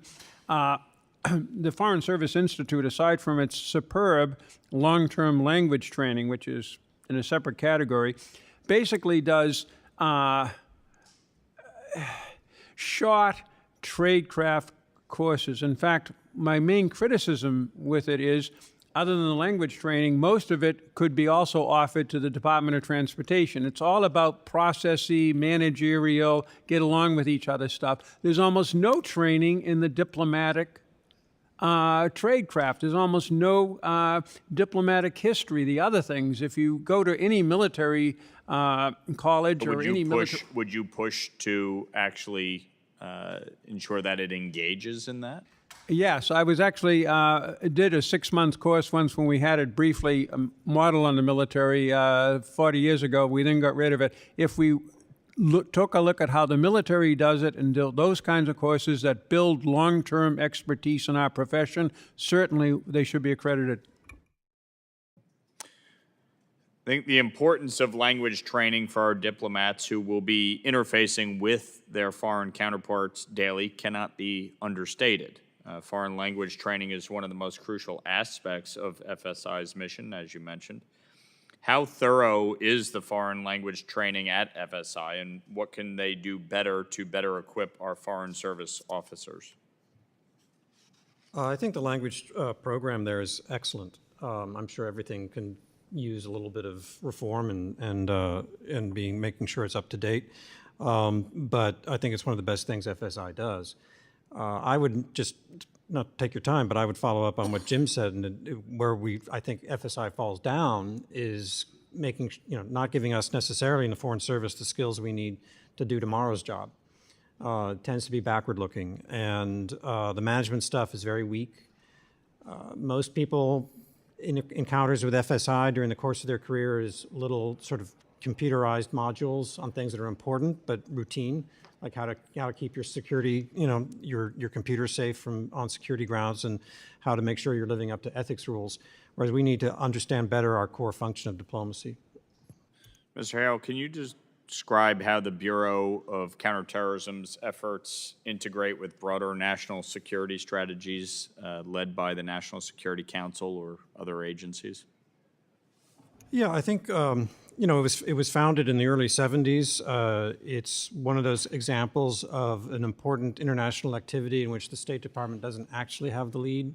Our domestic agencies have that, and they have their own relationships overseas, which are very important, intelligence and law enforcement and security. But it's very important that we have someone who's helping to coordinate that, make sure our embassies are on point, doing everything possible to defeat terrorism, and that they're at the table in their interagency discussions here in Washington, and I think they're well staffed to do that. Thank you. Thank you, Representative Lawler. Ms. Zeya, I was told that you had a hard stop at 1 p.m. I don't know if that's something that you need to Thank adhere you, to? Mr. Chairman. I can stay an additional 15 minutes. Thank you. We appreciate your testimony today. Thank you. Representative Costa. Thank you very much, Mr. Chairman. The efforts to make reform and to work together in a bipartisan effort, I think, is laudable, and certainly I would encourage that. The State Department reauthorization, though, that is being contemplated at this time seems to be unilateral, lacking any sort of input or input that I can determine from the Congress. We haven't passed a State Department reauthorization. As my colleagues have already noted in previous comments, when we have had reforms, significantly, they've been in the reauthorization, the National Defense Bill, which we tend to have bipartisan support. And that's included efforts in Cyber Diplomacy Act, which we heard about in Europe, which is more critical now than ever. We noted that in what occurred in the last day or two in Portugal and in Spain and France. Secretary Rubio said he was reversing decades of bloated bureaucracy, but I think without the input, and I think there's a lot of bipartisan goodwill here if we would just work together, that would deal with some of the practices that they would like to reform. I want to ask a question, and of course, former Chairman McCall, I think, indicated that as well, and talked about the hurdles that we face in the House and the Senate. But Ambassador Zeya, the Bureau of Democracy and Human Rights and Labor, champions of American values that include the rule of law and individual rights that bring us safer and stronger and more prosperous states. Having you previously worked at DRL, can you tell us why foreign assistance that supports human rights and the rule of law is so important for our own well-being and for trying to maintain stability around the world? Absolutely. Thank you, Congressman. The rule of law is the basis for order and stability in partner countries. And, I would point out here that DRL has played a very important role in supporting non-governmental organizations, civil society champions, USAID as well. But we've talked a bit about the Bureau of International Narcotics and Law Enforcement. They have also played a very important role on the issue of access to justice, because in many societies, some of the vulnerabilities that violent extremists are able to exploit is the inability of government institutions to deliver justice, to deliver the rule of law. As President Reagan once said, if we're going to be that beacon of light on the shining hill, we need to stand up for human rights, as President Carter has also indicated during his presidency. Ambassador Jeffries, you led the United States in a diplomatic effort and engagement in Syria crisis, was talked about earlier this morning, and defeating ISIS. Why was humanitarian assistance such a key part of your diplomatic engagement, and what risks do we run in conflicted areas where the U.S. fails to deliver life-saving aid, in your view? It was absolutely essential. We continued aid with a secretary waiver because it involved, at the time, Hayat al-Sham, which is now led by the guy who's the prime minister, of the president rather, of Syria, because they were on the terrorist list. But nonetheless, it was so important. There were 3 million internally displaced people right along the Turkish border. If they had been pushed into Turkey and on into Europe, we would have had another crisis like we saw in Europe in 2015. The humanitarian assistance was absolutely essential to keeping them there. It was also essential to stabilizing the front militarily in that campaign. Likewise, the assistance we were providing to our Kurdish-led battle allies in the northeast of the country fighting the Islamic State, but also denying terrain to Assad, Iran, and Russia. So this was extremely useful, and it was very, very effectively carried out by USAID. Well, thank you. And the different tools in our diplomatic toolbox I think we can use, whether we refer to it as smart power or soft power. The fact of the matter is that, Mr. Chairman, I would urge you to try to join in a bipartisan effort to include that we don't abdicate our role in terms of our checks and balances in this this effort to reorganize. Something that just bugs me right here recently is these cuts to a historical tool that we used called Voice in America and other efforts to reach out to parts of the world. For the life of me, I can't understand why eliminating that makes any sense. Any of you care to comment? I would just comment here, Congressman. We haven't talked about the role of Radio Free Asia, which reaches all of those tools. Hundreds of millions of listeners, particularly in closed societies like China and in multiple languages. And again, the abrupt cutoff of that information, which is penetrating societies where censorship, a government firewall controls all information, it is really an incalculable loss. Would you all agree? I agree in the case cited where the platform is the only means to get the alternative information and into those closed societies. I don't believe that model works in areas such as the Middle East, where the problem isn't penetrating those countries today. They have very active media platforms which we can participate in. And so I think it's very cost effective to make sure that we are making sure that U.S. officials and American voices are heard on those programs. But we don't necessarily need to replicate the model used against authoritarian, totalitarian countries, actually. I was a liaison officer to Radio Free Europe, Radio Liberty. At the time during the Cold War, it was absolutely essential. Whether it is now essential today, given the, as David mentioned earlier, the variety of different platforms that information is flowing around the world. I think what the administration, any administration, needs to do is, what is our message? Define and determine that, and then figure out what is the best way to get it out there. I'm not so sure it's VOA. I'm not so sure it's Radio Free Europe. What I am sure is we need to get a message out.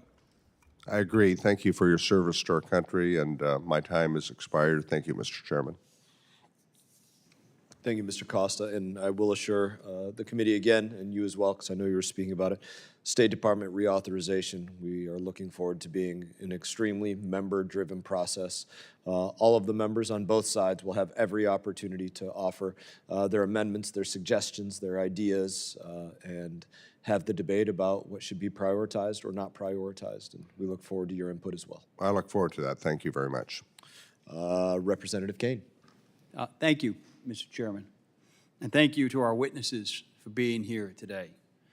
I am very interested in hearing how Congress can play an increased role in foreign policy by regularly authorizing State Department functions so that its mission and its structure are clear. Back in February, at a hearing held by this committee, I discussed with former Representative Ted Yoho how important it is to have bipartisan consistency and strategy in U.S. foreign policy. And I believe that it's important that America is a key leader in health innovation, and I believe that it's an important foreign policy tool that the State Department should use to America's benefit. A key program that I want to focus on today is PEPFAR.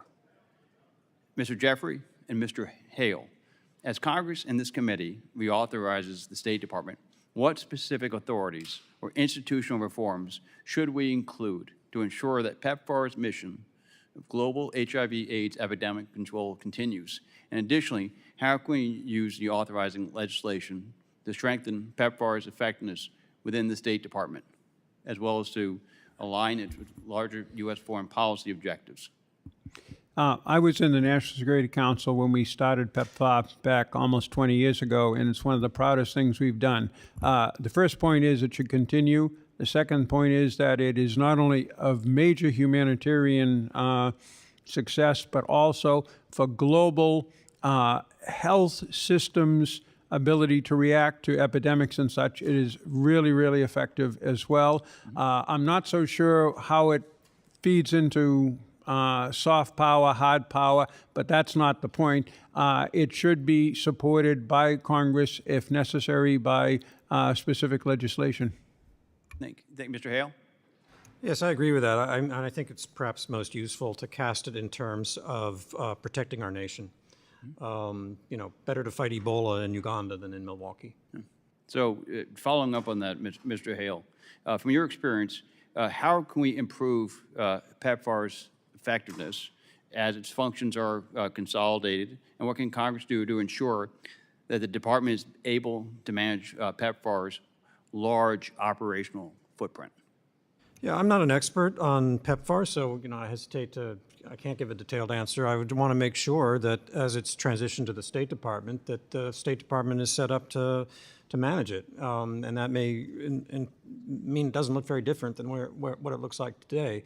And Jim touched on a very important point about all this, which is, when I became Undersecretary, I was surprised to see the amount of assistance going to African countries. And when you dig down into it, you see that for the most part, it's about building health infrastructures that do not exist. And without that, it's not just shots in the arm. You have to build a structure that's going to be durable to promote these health strategies. Okay. So given PEPFAR's track record as one of the most successful U.S. foreign aid projects, Mr. Hale and Mr. Jeffrey, what lessons from PEPFAR's operational model should Congress seek to preserve as foreign assistance programs are restructured within the State Department? It was set up in a quite focused, targeted, administratively lean way with very specific goals that were concrete and understandable, and a way to measure success, among other things, by the number of people whose lives were saved and people who did not succumb to HIV. So I think those are the guidelines. Again, totally aside from the humanitarian side of it, from the administrative side of it, I think it was a very effective program, and I hope that with all of this reorganization, we find a way to continue that program and at the same level of competence. I concur. Okay. And so given PEPFAR's role in strengthening diplomatic partnerships and stabilizing fragile states, Mr. Jeffrey and Mr. Hale, how should Congress seek to accomplish PEPFAR's mission while also streamlining State Department activities? Again, ensure, whatever verb we use, that the State Department doesn't neglect this as they move it around. But the one thing I would raise, not an objection to, but a question to, is we can't oversell these things. This program deserves to be continued for its humanitarian, and as Dave and I both mentioned, protecting of Americans from epidemics abroad. Whether it buys us all of that much support in these countries, whether it feeds into our larger foreign policy, I'm not so sure there's a lot of evidence to that. It doesn't matter. It's worthwhile in and of itself, but we shouldn't oversell a lot of these things as buying us a seat at the table that we otherwise wouldn't get. I think that's right. Thank you. I yield back. Thank you, Representative Kane. Ms. Zeya, did you want to take that chance to? Okay, very good. Representative Kamlager-Dove. Thank you. I want to thank the chair, and I want to thank our ranking member. I also want to thank our witnesses for being here today. I want to thank you, Ms. Zeya, for extending your time. Given how massive this state reorg proposal is, however, I would much rather be talking to Secretary Rubio. It is his proposal, and he should be here walking us through it. I do agree with the chair that authorizing the State Department is an important function of this committee and reflects the critical role of Congress in shaping our foreign policy, but it is supposed to be a collaborative process. Congress and the administration, input, not dictation. DOJ and MAGA extremists have hijacked a bipartisan set of foreign policy priorities to advance a fringe agenda that would never receive bipartisan support. A reorg that axes the value-based bureaus at the State Department is a capitulation to the MAGA culture warriors who view democracy and human rights and the rule of law as part of a woke liberal agenda, not as fundamental American values that distinguish us from our adversaries and make us a leader on the world stage. The arbitrary 15% personnel cuts throughout the department are further proof that Rubio's reorganization is a bending of the knee to Musk and Doge and has little to do with improving the department's efficiency or effectiveness. This slash and burn approach to our diplomatic toolbox reflected in this reorg will have real repercussions for Americans across the country. Red and blue districts nationwide are gearing up to host the upcoming FIFA World Cup and Summer Olympics. And these issues are passionate to me because they're going to be happening in my district as well. And the billions in projected economic impact will disappear if this administration cripples the State Department's ability to process spectators' visas by shuttering diplomatic missions abroad or cutting the department's budget by 50%. The question isn't going to be who will want to come here. The question will be who will be able to come here to attend as fans, as spectators, as participants, as athletes. The harm to my district and everyday Americans of this reckless approach to foreign policy is why I introduced the Defending American Diplomacy Act. My bill would require congressional input and approval if the executive branch wants to undertake a major reorg like this. And it shouldn't be partisan to say that Congress has the constitutional authority to exercise oversight and will do it to make changes like this to our foreign policy toolbox. It should be a no-brainer. Many of us went on CODELs during this past recess. Many of us in our visits with other countries probably heard the same thing, that the United States is leaving a vacuum that China is rushing to fill. I know when I was talking to our international partners, they kept saying the same thing about the United States. Promises made, promises unkept. And it is so simple, I think, and easy to counter the PRC's influence by helping to feed malnourished children, by supporting educational programming, by providing life-saving medicine, small things that make a big difference, and they are real instruments in our diplomatic toolbox. And China is waiting for us to leave. They're saying, give me all that, we can do all of that, and even more. So Ms. Zeya, in the few seconds that I have left, in your time at State, have you ever seen a major reorg like this take place with zero consultation from Congress? No, I have not. And I was a young diplomat back in the day during the Clinton administration where reinventing government, significantly shifted State Department responsibilities, absorbed USIA and the like.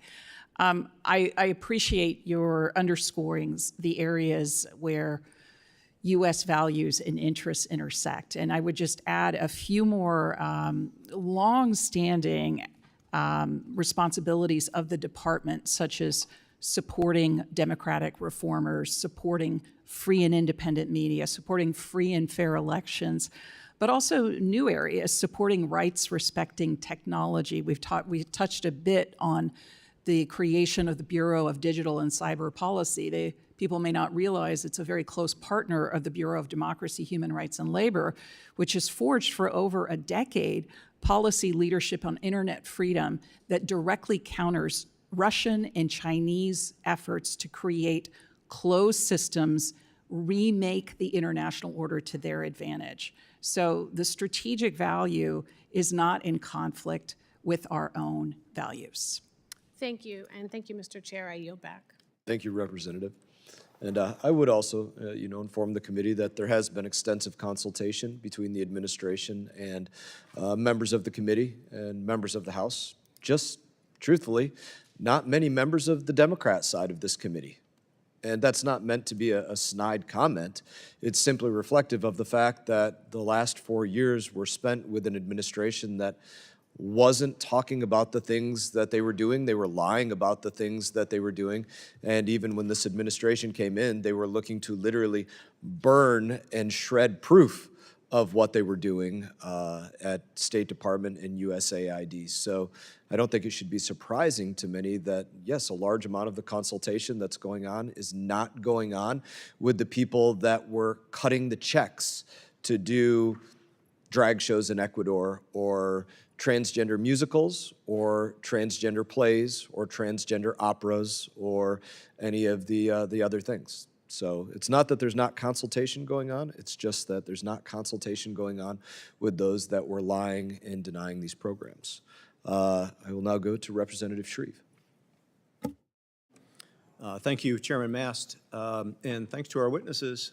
We may not have the Secretary of State, but we have some terrifically distinguished ambassadors with us. And Ms. Zeya, thanks for spending a little extra time with us. I'm a new member from Indiana and try to keep up with this hearing as we're bouncing back with markup across the hallway in TNI.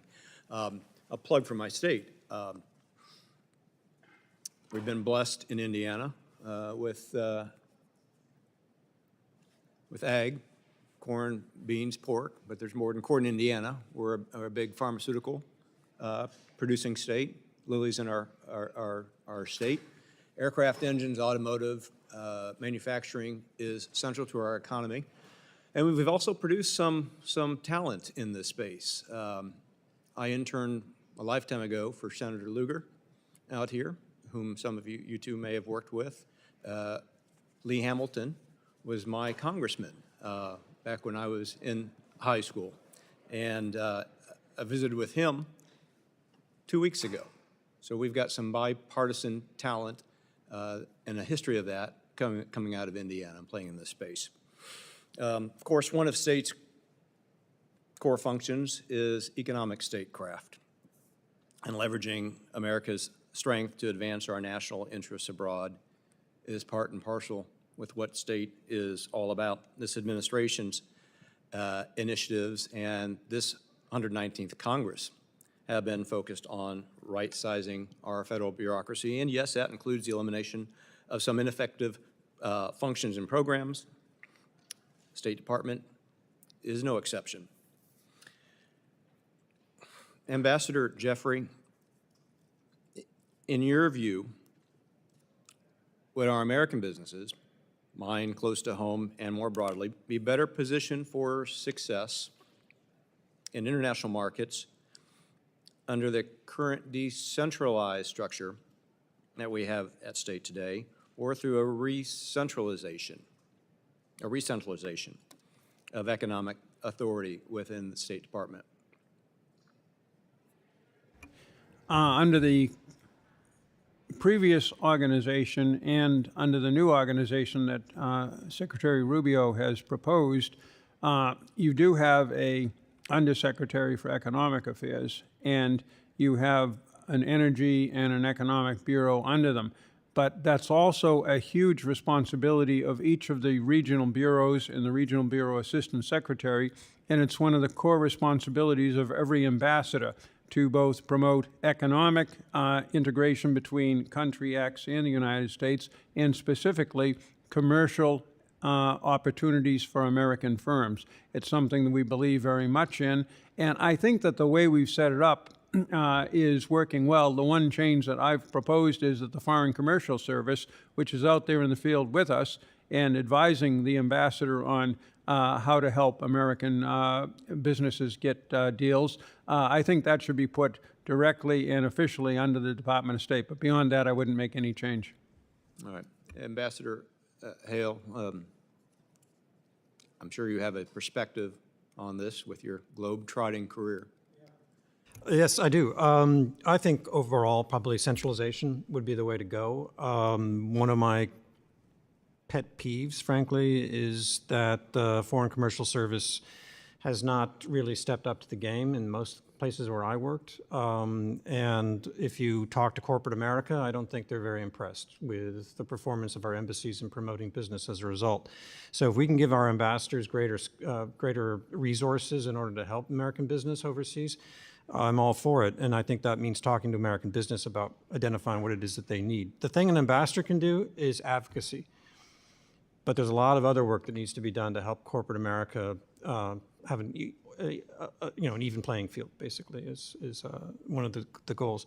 The other thing I would make an observation on, because I don't think a lot of people pay attention to it, is that we have executive directors at the World Bank, the IMF, the regional banks. They're not very well integrated into our foreign policy team. They really value their independence, and I can understand to a degree why they don't want to be dictated to by a number of agencies.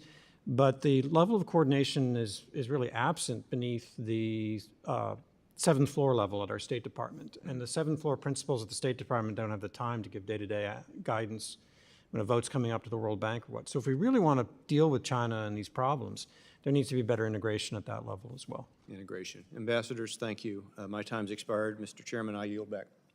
Thank you, Representative Shreve. Representative McBride. Thank you, Mr. Chairman, and thank you, Chairman Mast, and of course, Ranking Member Meeks, for both of your leadership, and thank you, ambassadors, for staying with us and allowing us to get to our more junior members. The world is in upheaval, a fact that I believe every member of this committee can probably agree on. According to armed conflict location and event data, global conflict levels have nearly doubled in the last 5 years.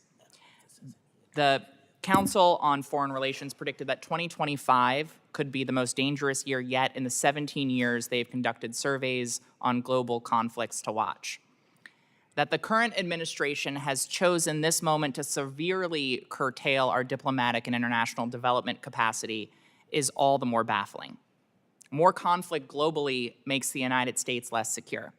And an ever-shrinking U.S. presence globally creates an opportunity for China and Russia to fill that vacuum diplomatically, militarily, and economically. I'm committed to working with my colleagues across the aisle to pursue policies that will make Delawareans and all Americans safer, stronger, and more prosperous. And while we can always do better, and while I believe in reforms to modernize our approach, over the last 101 days, this administration has left us less secure and less respected.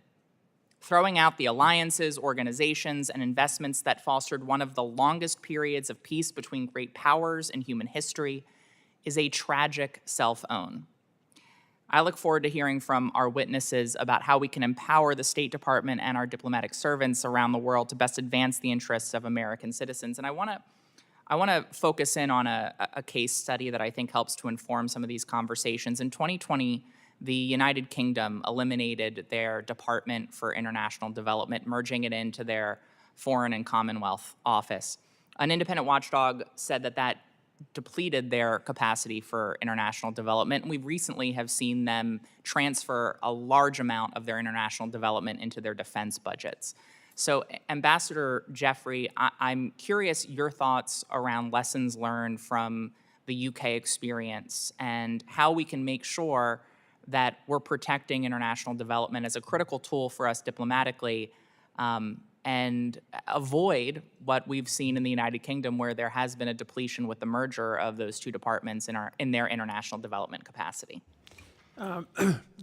No, again, I'm a fan of putting international development into, be it the Foreign Office in the case of the UK, Australia, and other places, and do it that way, or as proposed now, putting it into the Department of State. And the reason is there has to be an alignment of the development, because regardless of who's doing it, it's always doing some good for someone, and therefore it's hard to argue against. But the point is, and David has mentioned this several times, what are the effects of it? How do we exploit those effects? How do we build an overall program that contributes to the prosperity and the peace of the American people? And I think that that's best achieved by putting it into the Department of State. Now, how you put it into the Department of State, how you preserve the skills that USAID was able to deploy, and I've seen them very effectively on the ground, that's a different question. But assuming that that is possible in this world, and it is,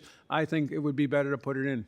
Yeah, I certainly think in a perfect world, in a vacuum, coordination is obviously something we should foster, and we should foster it organizationally with reforms. I'm just very concerned that we will see a replication of what's happened in the United Kingdom, where they have found that their international development capacity has diminished. I mean, coordination without actual investment is pointless. And we've seen in the United Kingdom them throwing the baby out with the bathwater. It's made it easier for them to deplete their international development budget, move it into defense, because it's been merged into these larger budgets. And I'm fearful that this administration will similarly use a consolidation and sort of an enveloping of this money into a larger entity as a means to eliminating these investments entirely. Final question I want to ask both of you. In 2017, Secretary Rubio said when he was Senator Rubio, "I don't want to see us move towards a foreign policy where human rights only matters when nothing else matters, when something more important isn't standing in our way," end of quote. I'm curious if you agree with then Senator Rubio's points. Ambassador Hale? Yes, I think advocacy and promoting human rights is a core element of our foreign policy. Anytime our foreign policy gets too far away from our values, we go wrong. It doesn't mean we can always accomplish the goal, but we should continue to have engagement of our partners across the world on this important topic. Thank you. Since we're out of time, I'll just say I hope Senator Rubio is listened to by Secretary Rubio, but I'm unfortunately not particularly optimistic. I yield back, Mr. Chairman. Thank you, Representative McBride. Now I'll recognize the Vice Chair of the committee. He and I have both deferred all of our questions until the end, and so recognize Representative Isa. David, we saved the worst for last. We couldn't have two more distinguished ambassadors here with more regional history in addition to your special assignments. But I'm going to ask a couple of questions that are more about how many years you've watched the State Department than necessarily some of the earlier questions. Ambassador Hale, you I think did a good job of explaining that Voice of America, Radio Free, fill in the blanks, we have everything everywhere as though it works everywhere. The idea that we would make a slimmer, targeted one, and one that nimbly might go from a place in which the truth cannot be gotten out any other way to another one. I'm going to throw one question in, not for a long answer, but just for conceptually. When you can get in, like in the Middle East, finding the ways to get those messages in a way that they're heard, I'm going to ask rhetorically, is still critical. The question is that disconnected from the State Department, or is that integral not only to the State Department, but to all the other portions that look overseas, the CIA, the NSA, all these agencies? And if we're going to reinvent Radio Free, fill in the blank, should we reorganize it so that it can, in fact, target the people in what we modernly, look at in social media and so on as influencers? Would that be pretty much that's the new way? I agree very much with the way you phrased it in the conceptualization. And to answer the question, I think it's a little bit haphazard at State. It really depends on whether there's a specific team dealing with a specific country or issue topic, and whether they have identified that in the way you've thought of it, and they have the right people to advise them. Because, by the way, the way you deliver a message in Saudi Arabia may sound a little different than the way Washington would have thought. But so you need people there who can say, no, yeah, we've got the policy, but this is the way to present it, so you're going to be more compelling to your audience. Thank you. And I'm going to skip to not one that goes back to your earlier years, but sort of mid-career in some ways. Major General Charles Williams, the director of OBO for the Bush administration. Is it fair to say that we previously reinvented the building of safe and effective facilities, and then we have since abandoned them such that those cost benefits, the speed to market, if you will, that occurred under his, controversial sometimes, but his leadership has been lost? Yes, I think it's one of the most frustrating experiences I had was dealing with that office over time. And part of it is, of course, they do cling to their independence because they don't want ambassadors to be sort of telling them what to do and having their own motives, so they need to make sure they're doing things properly for OBO standards. Everybody wants a new office. They want a gold exactly. office. Right, but they're local realities too. But yes, I thought we had basically developed a concept that dealt with the security challenges of today that was costly, but kept our people safe. And so I don't know why we have to keep reinventing that one.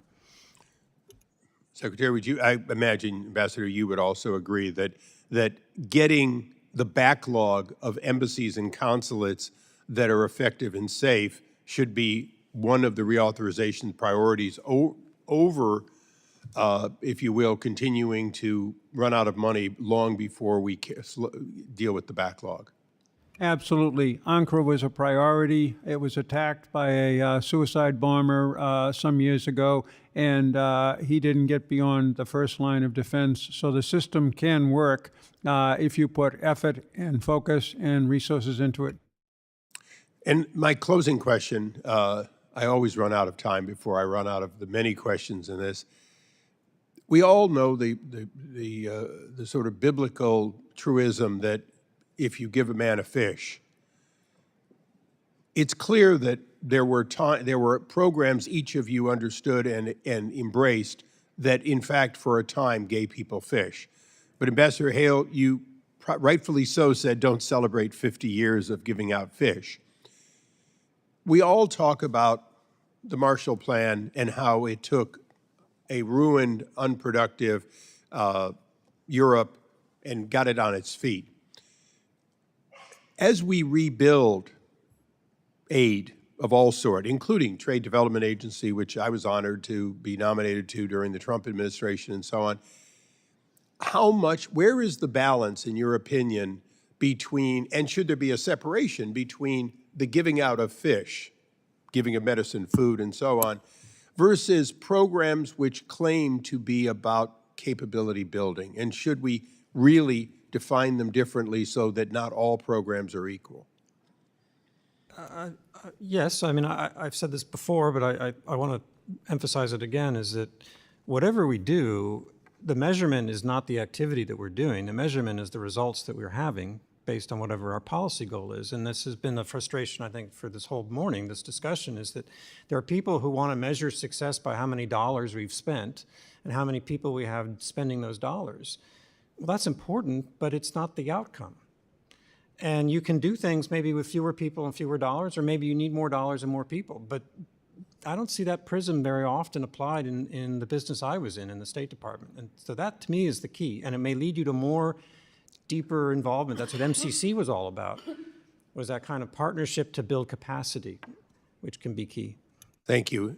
Mr. Chairman, if I can close just with an observation. Shortly after the pause in funding, I was in the Middle East, and I saw two programs that I think say it all.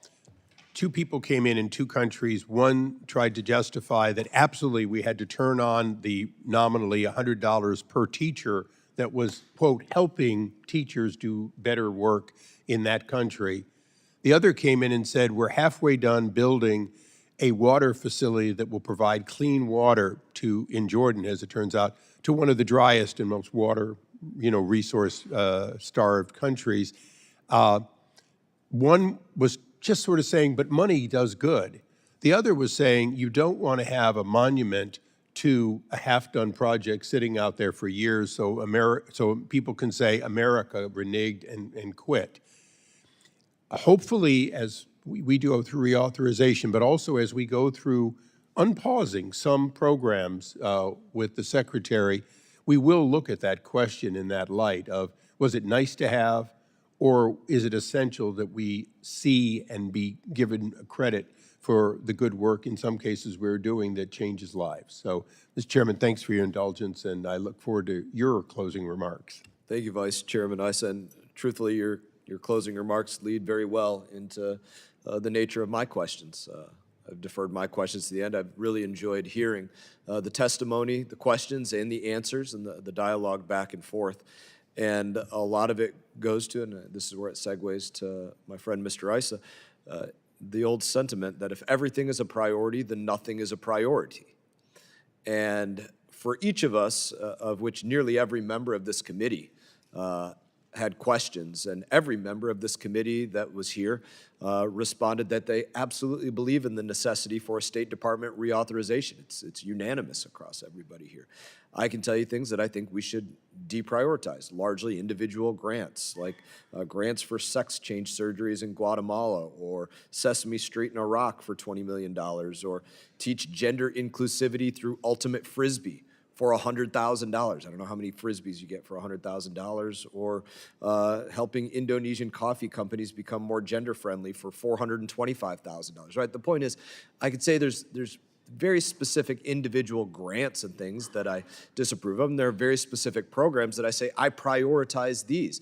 I don't know that there's a number that we could put on it where it doesn't scale to doing more and more great things like Development Finance Corporation or other things. And so that's where the nature of my questions go to each of you, and we'll do one and one, and see how far down the line we get. But if we could just start, Ambassador Jeffrey, give me something that you would say, I really think this should be deprioritized, and juxtapose something I really think that this should be on the high end of the priority list. And then likewise, Mr. Hale, and I'd just love to hear you all, give us the back and forth of where you'd prioritize and deprioritize.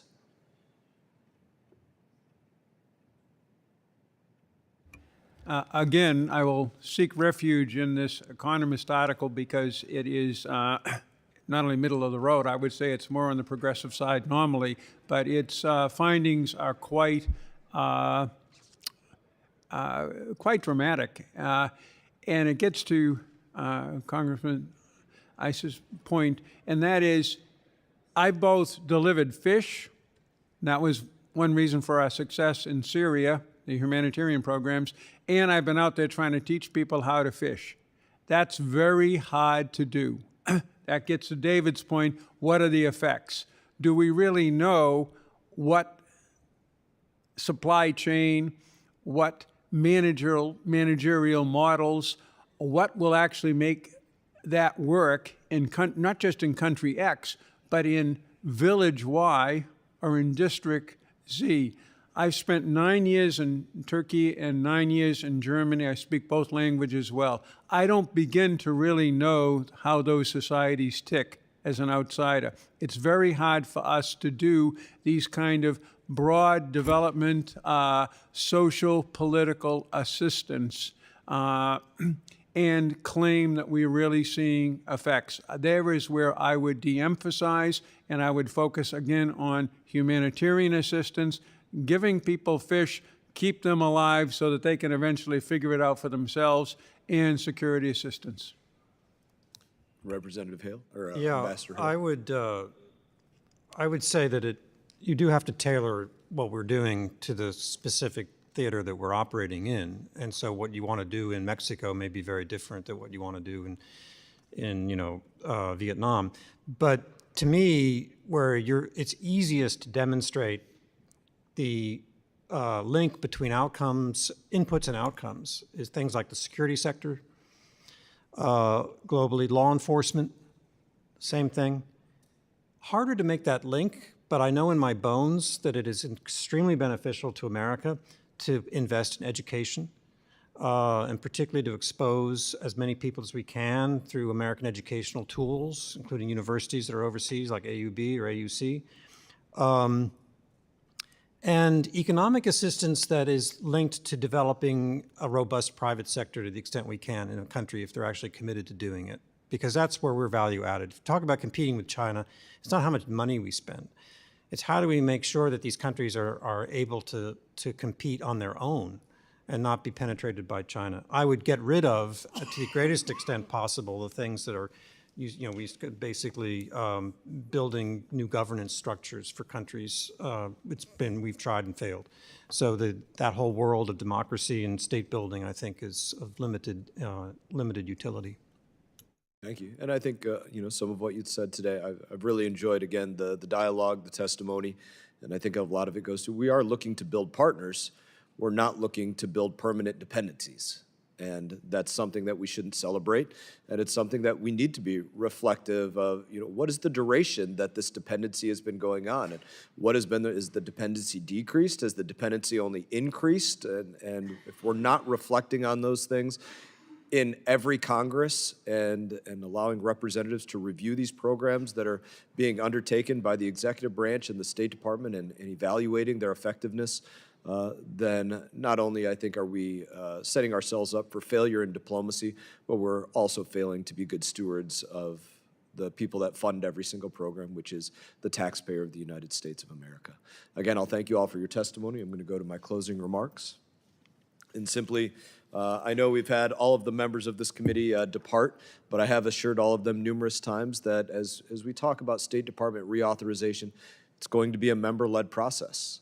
Absolutely. We've been having many conversations with the administration to this point about direction and things that we've rooted out in oversight over the years and why things should change in this place or that place. And we're going to continue to have those dialogues with the administration right up until the point that this bill is written and beyond. And they're going to continue to work from their lane in doing what they can to make sure that they are good stewards and making sure that what we do in foreign policy is foreign policy that works to put America first, that it makes sense for Americans and makes us the partner of choice for these countries and not a pariah with these countries that we're undertaking diplomacy in, and assure these members, every member that there will be, portals and opportunity for every single one of them to input their amendments, their ideas, their thoughts, their, whatever it is that they want to add or detract from in this bill. And we look forward to making sure that we hear from each and every one of them and hopefully find that no members are silenced or precluded from offering the policies that they want to put forward, as sometimes takes place with minorities. They sometimes don't want to participate because then they had to say they were a part of the process, and I hope that's not the case of what takes place here. I do thank each of you for your valuable testimony, and I do thank again all the members for their questions. And members of the committee may have some additional questions for each of you witnesses, and we will ask that you respond to those questions in writing. Pursuant to committee rules, all members may have 5 days to submit statements, questions, and extraneous materials for the record and subject to length limitations. Without objection, the committee stands adjourned.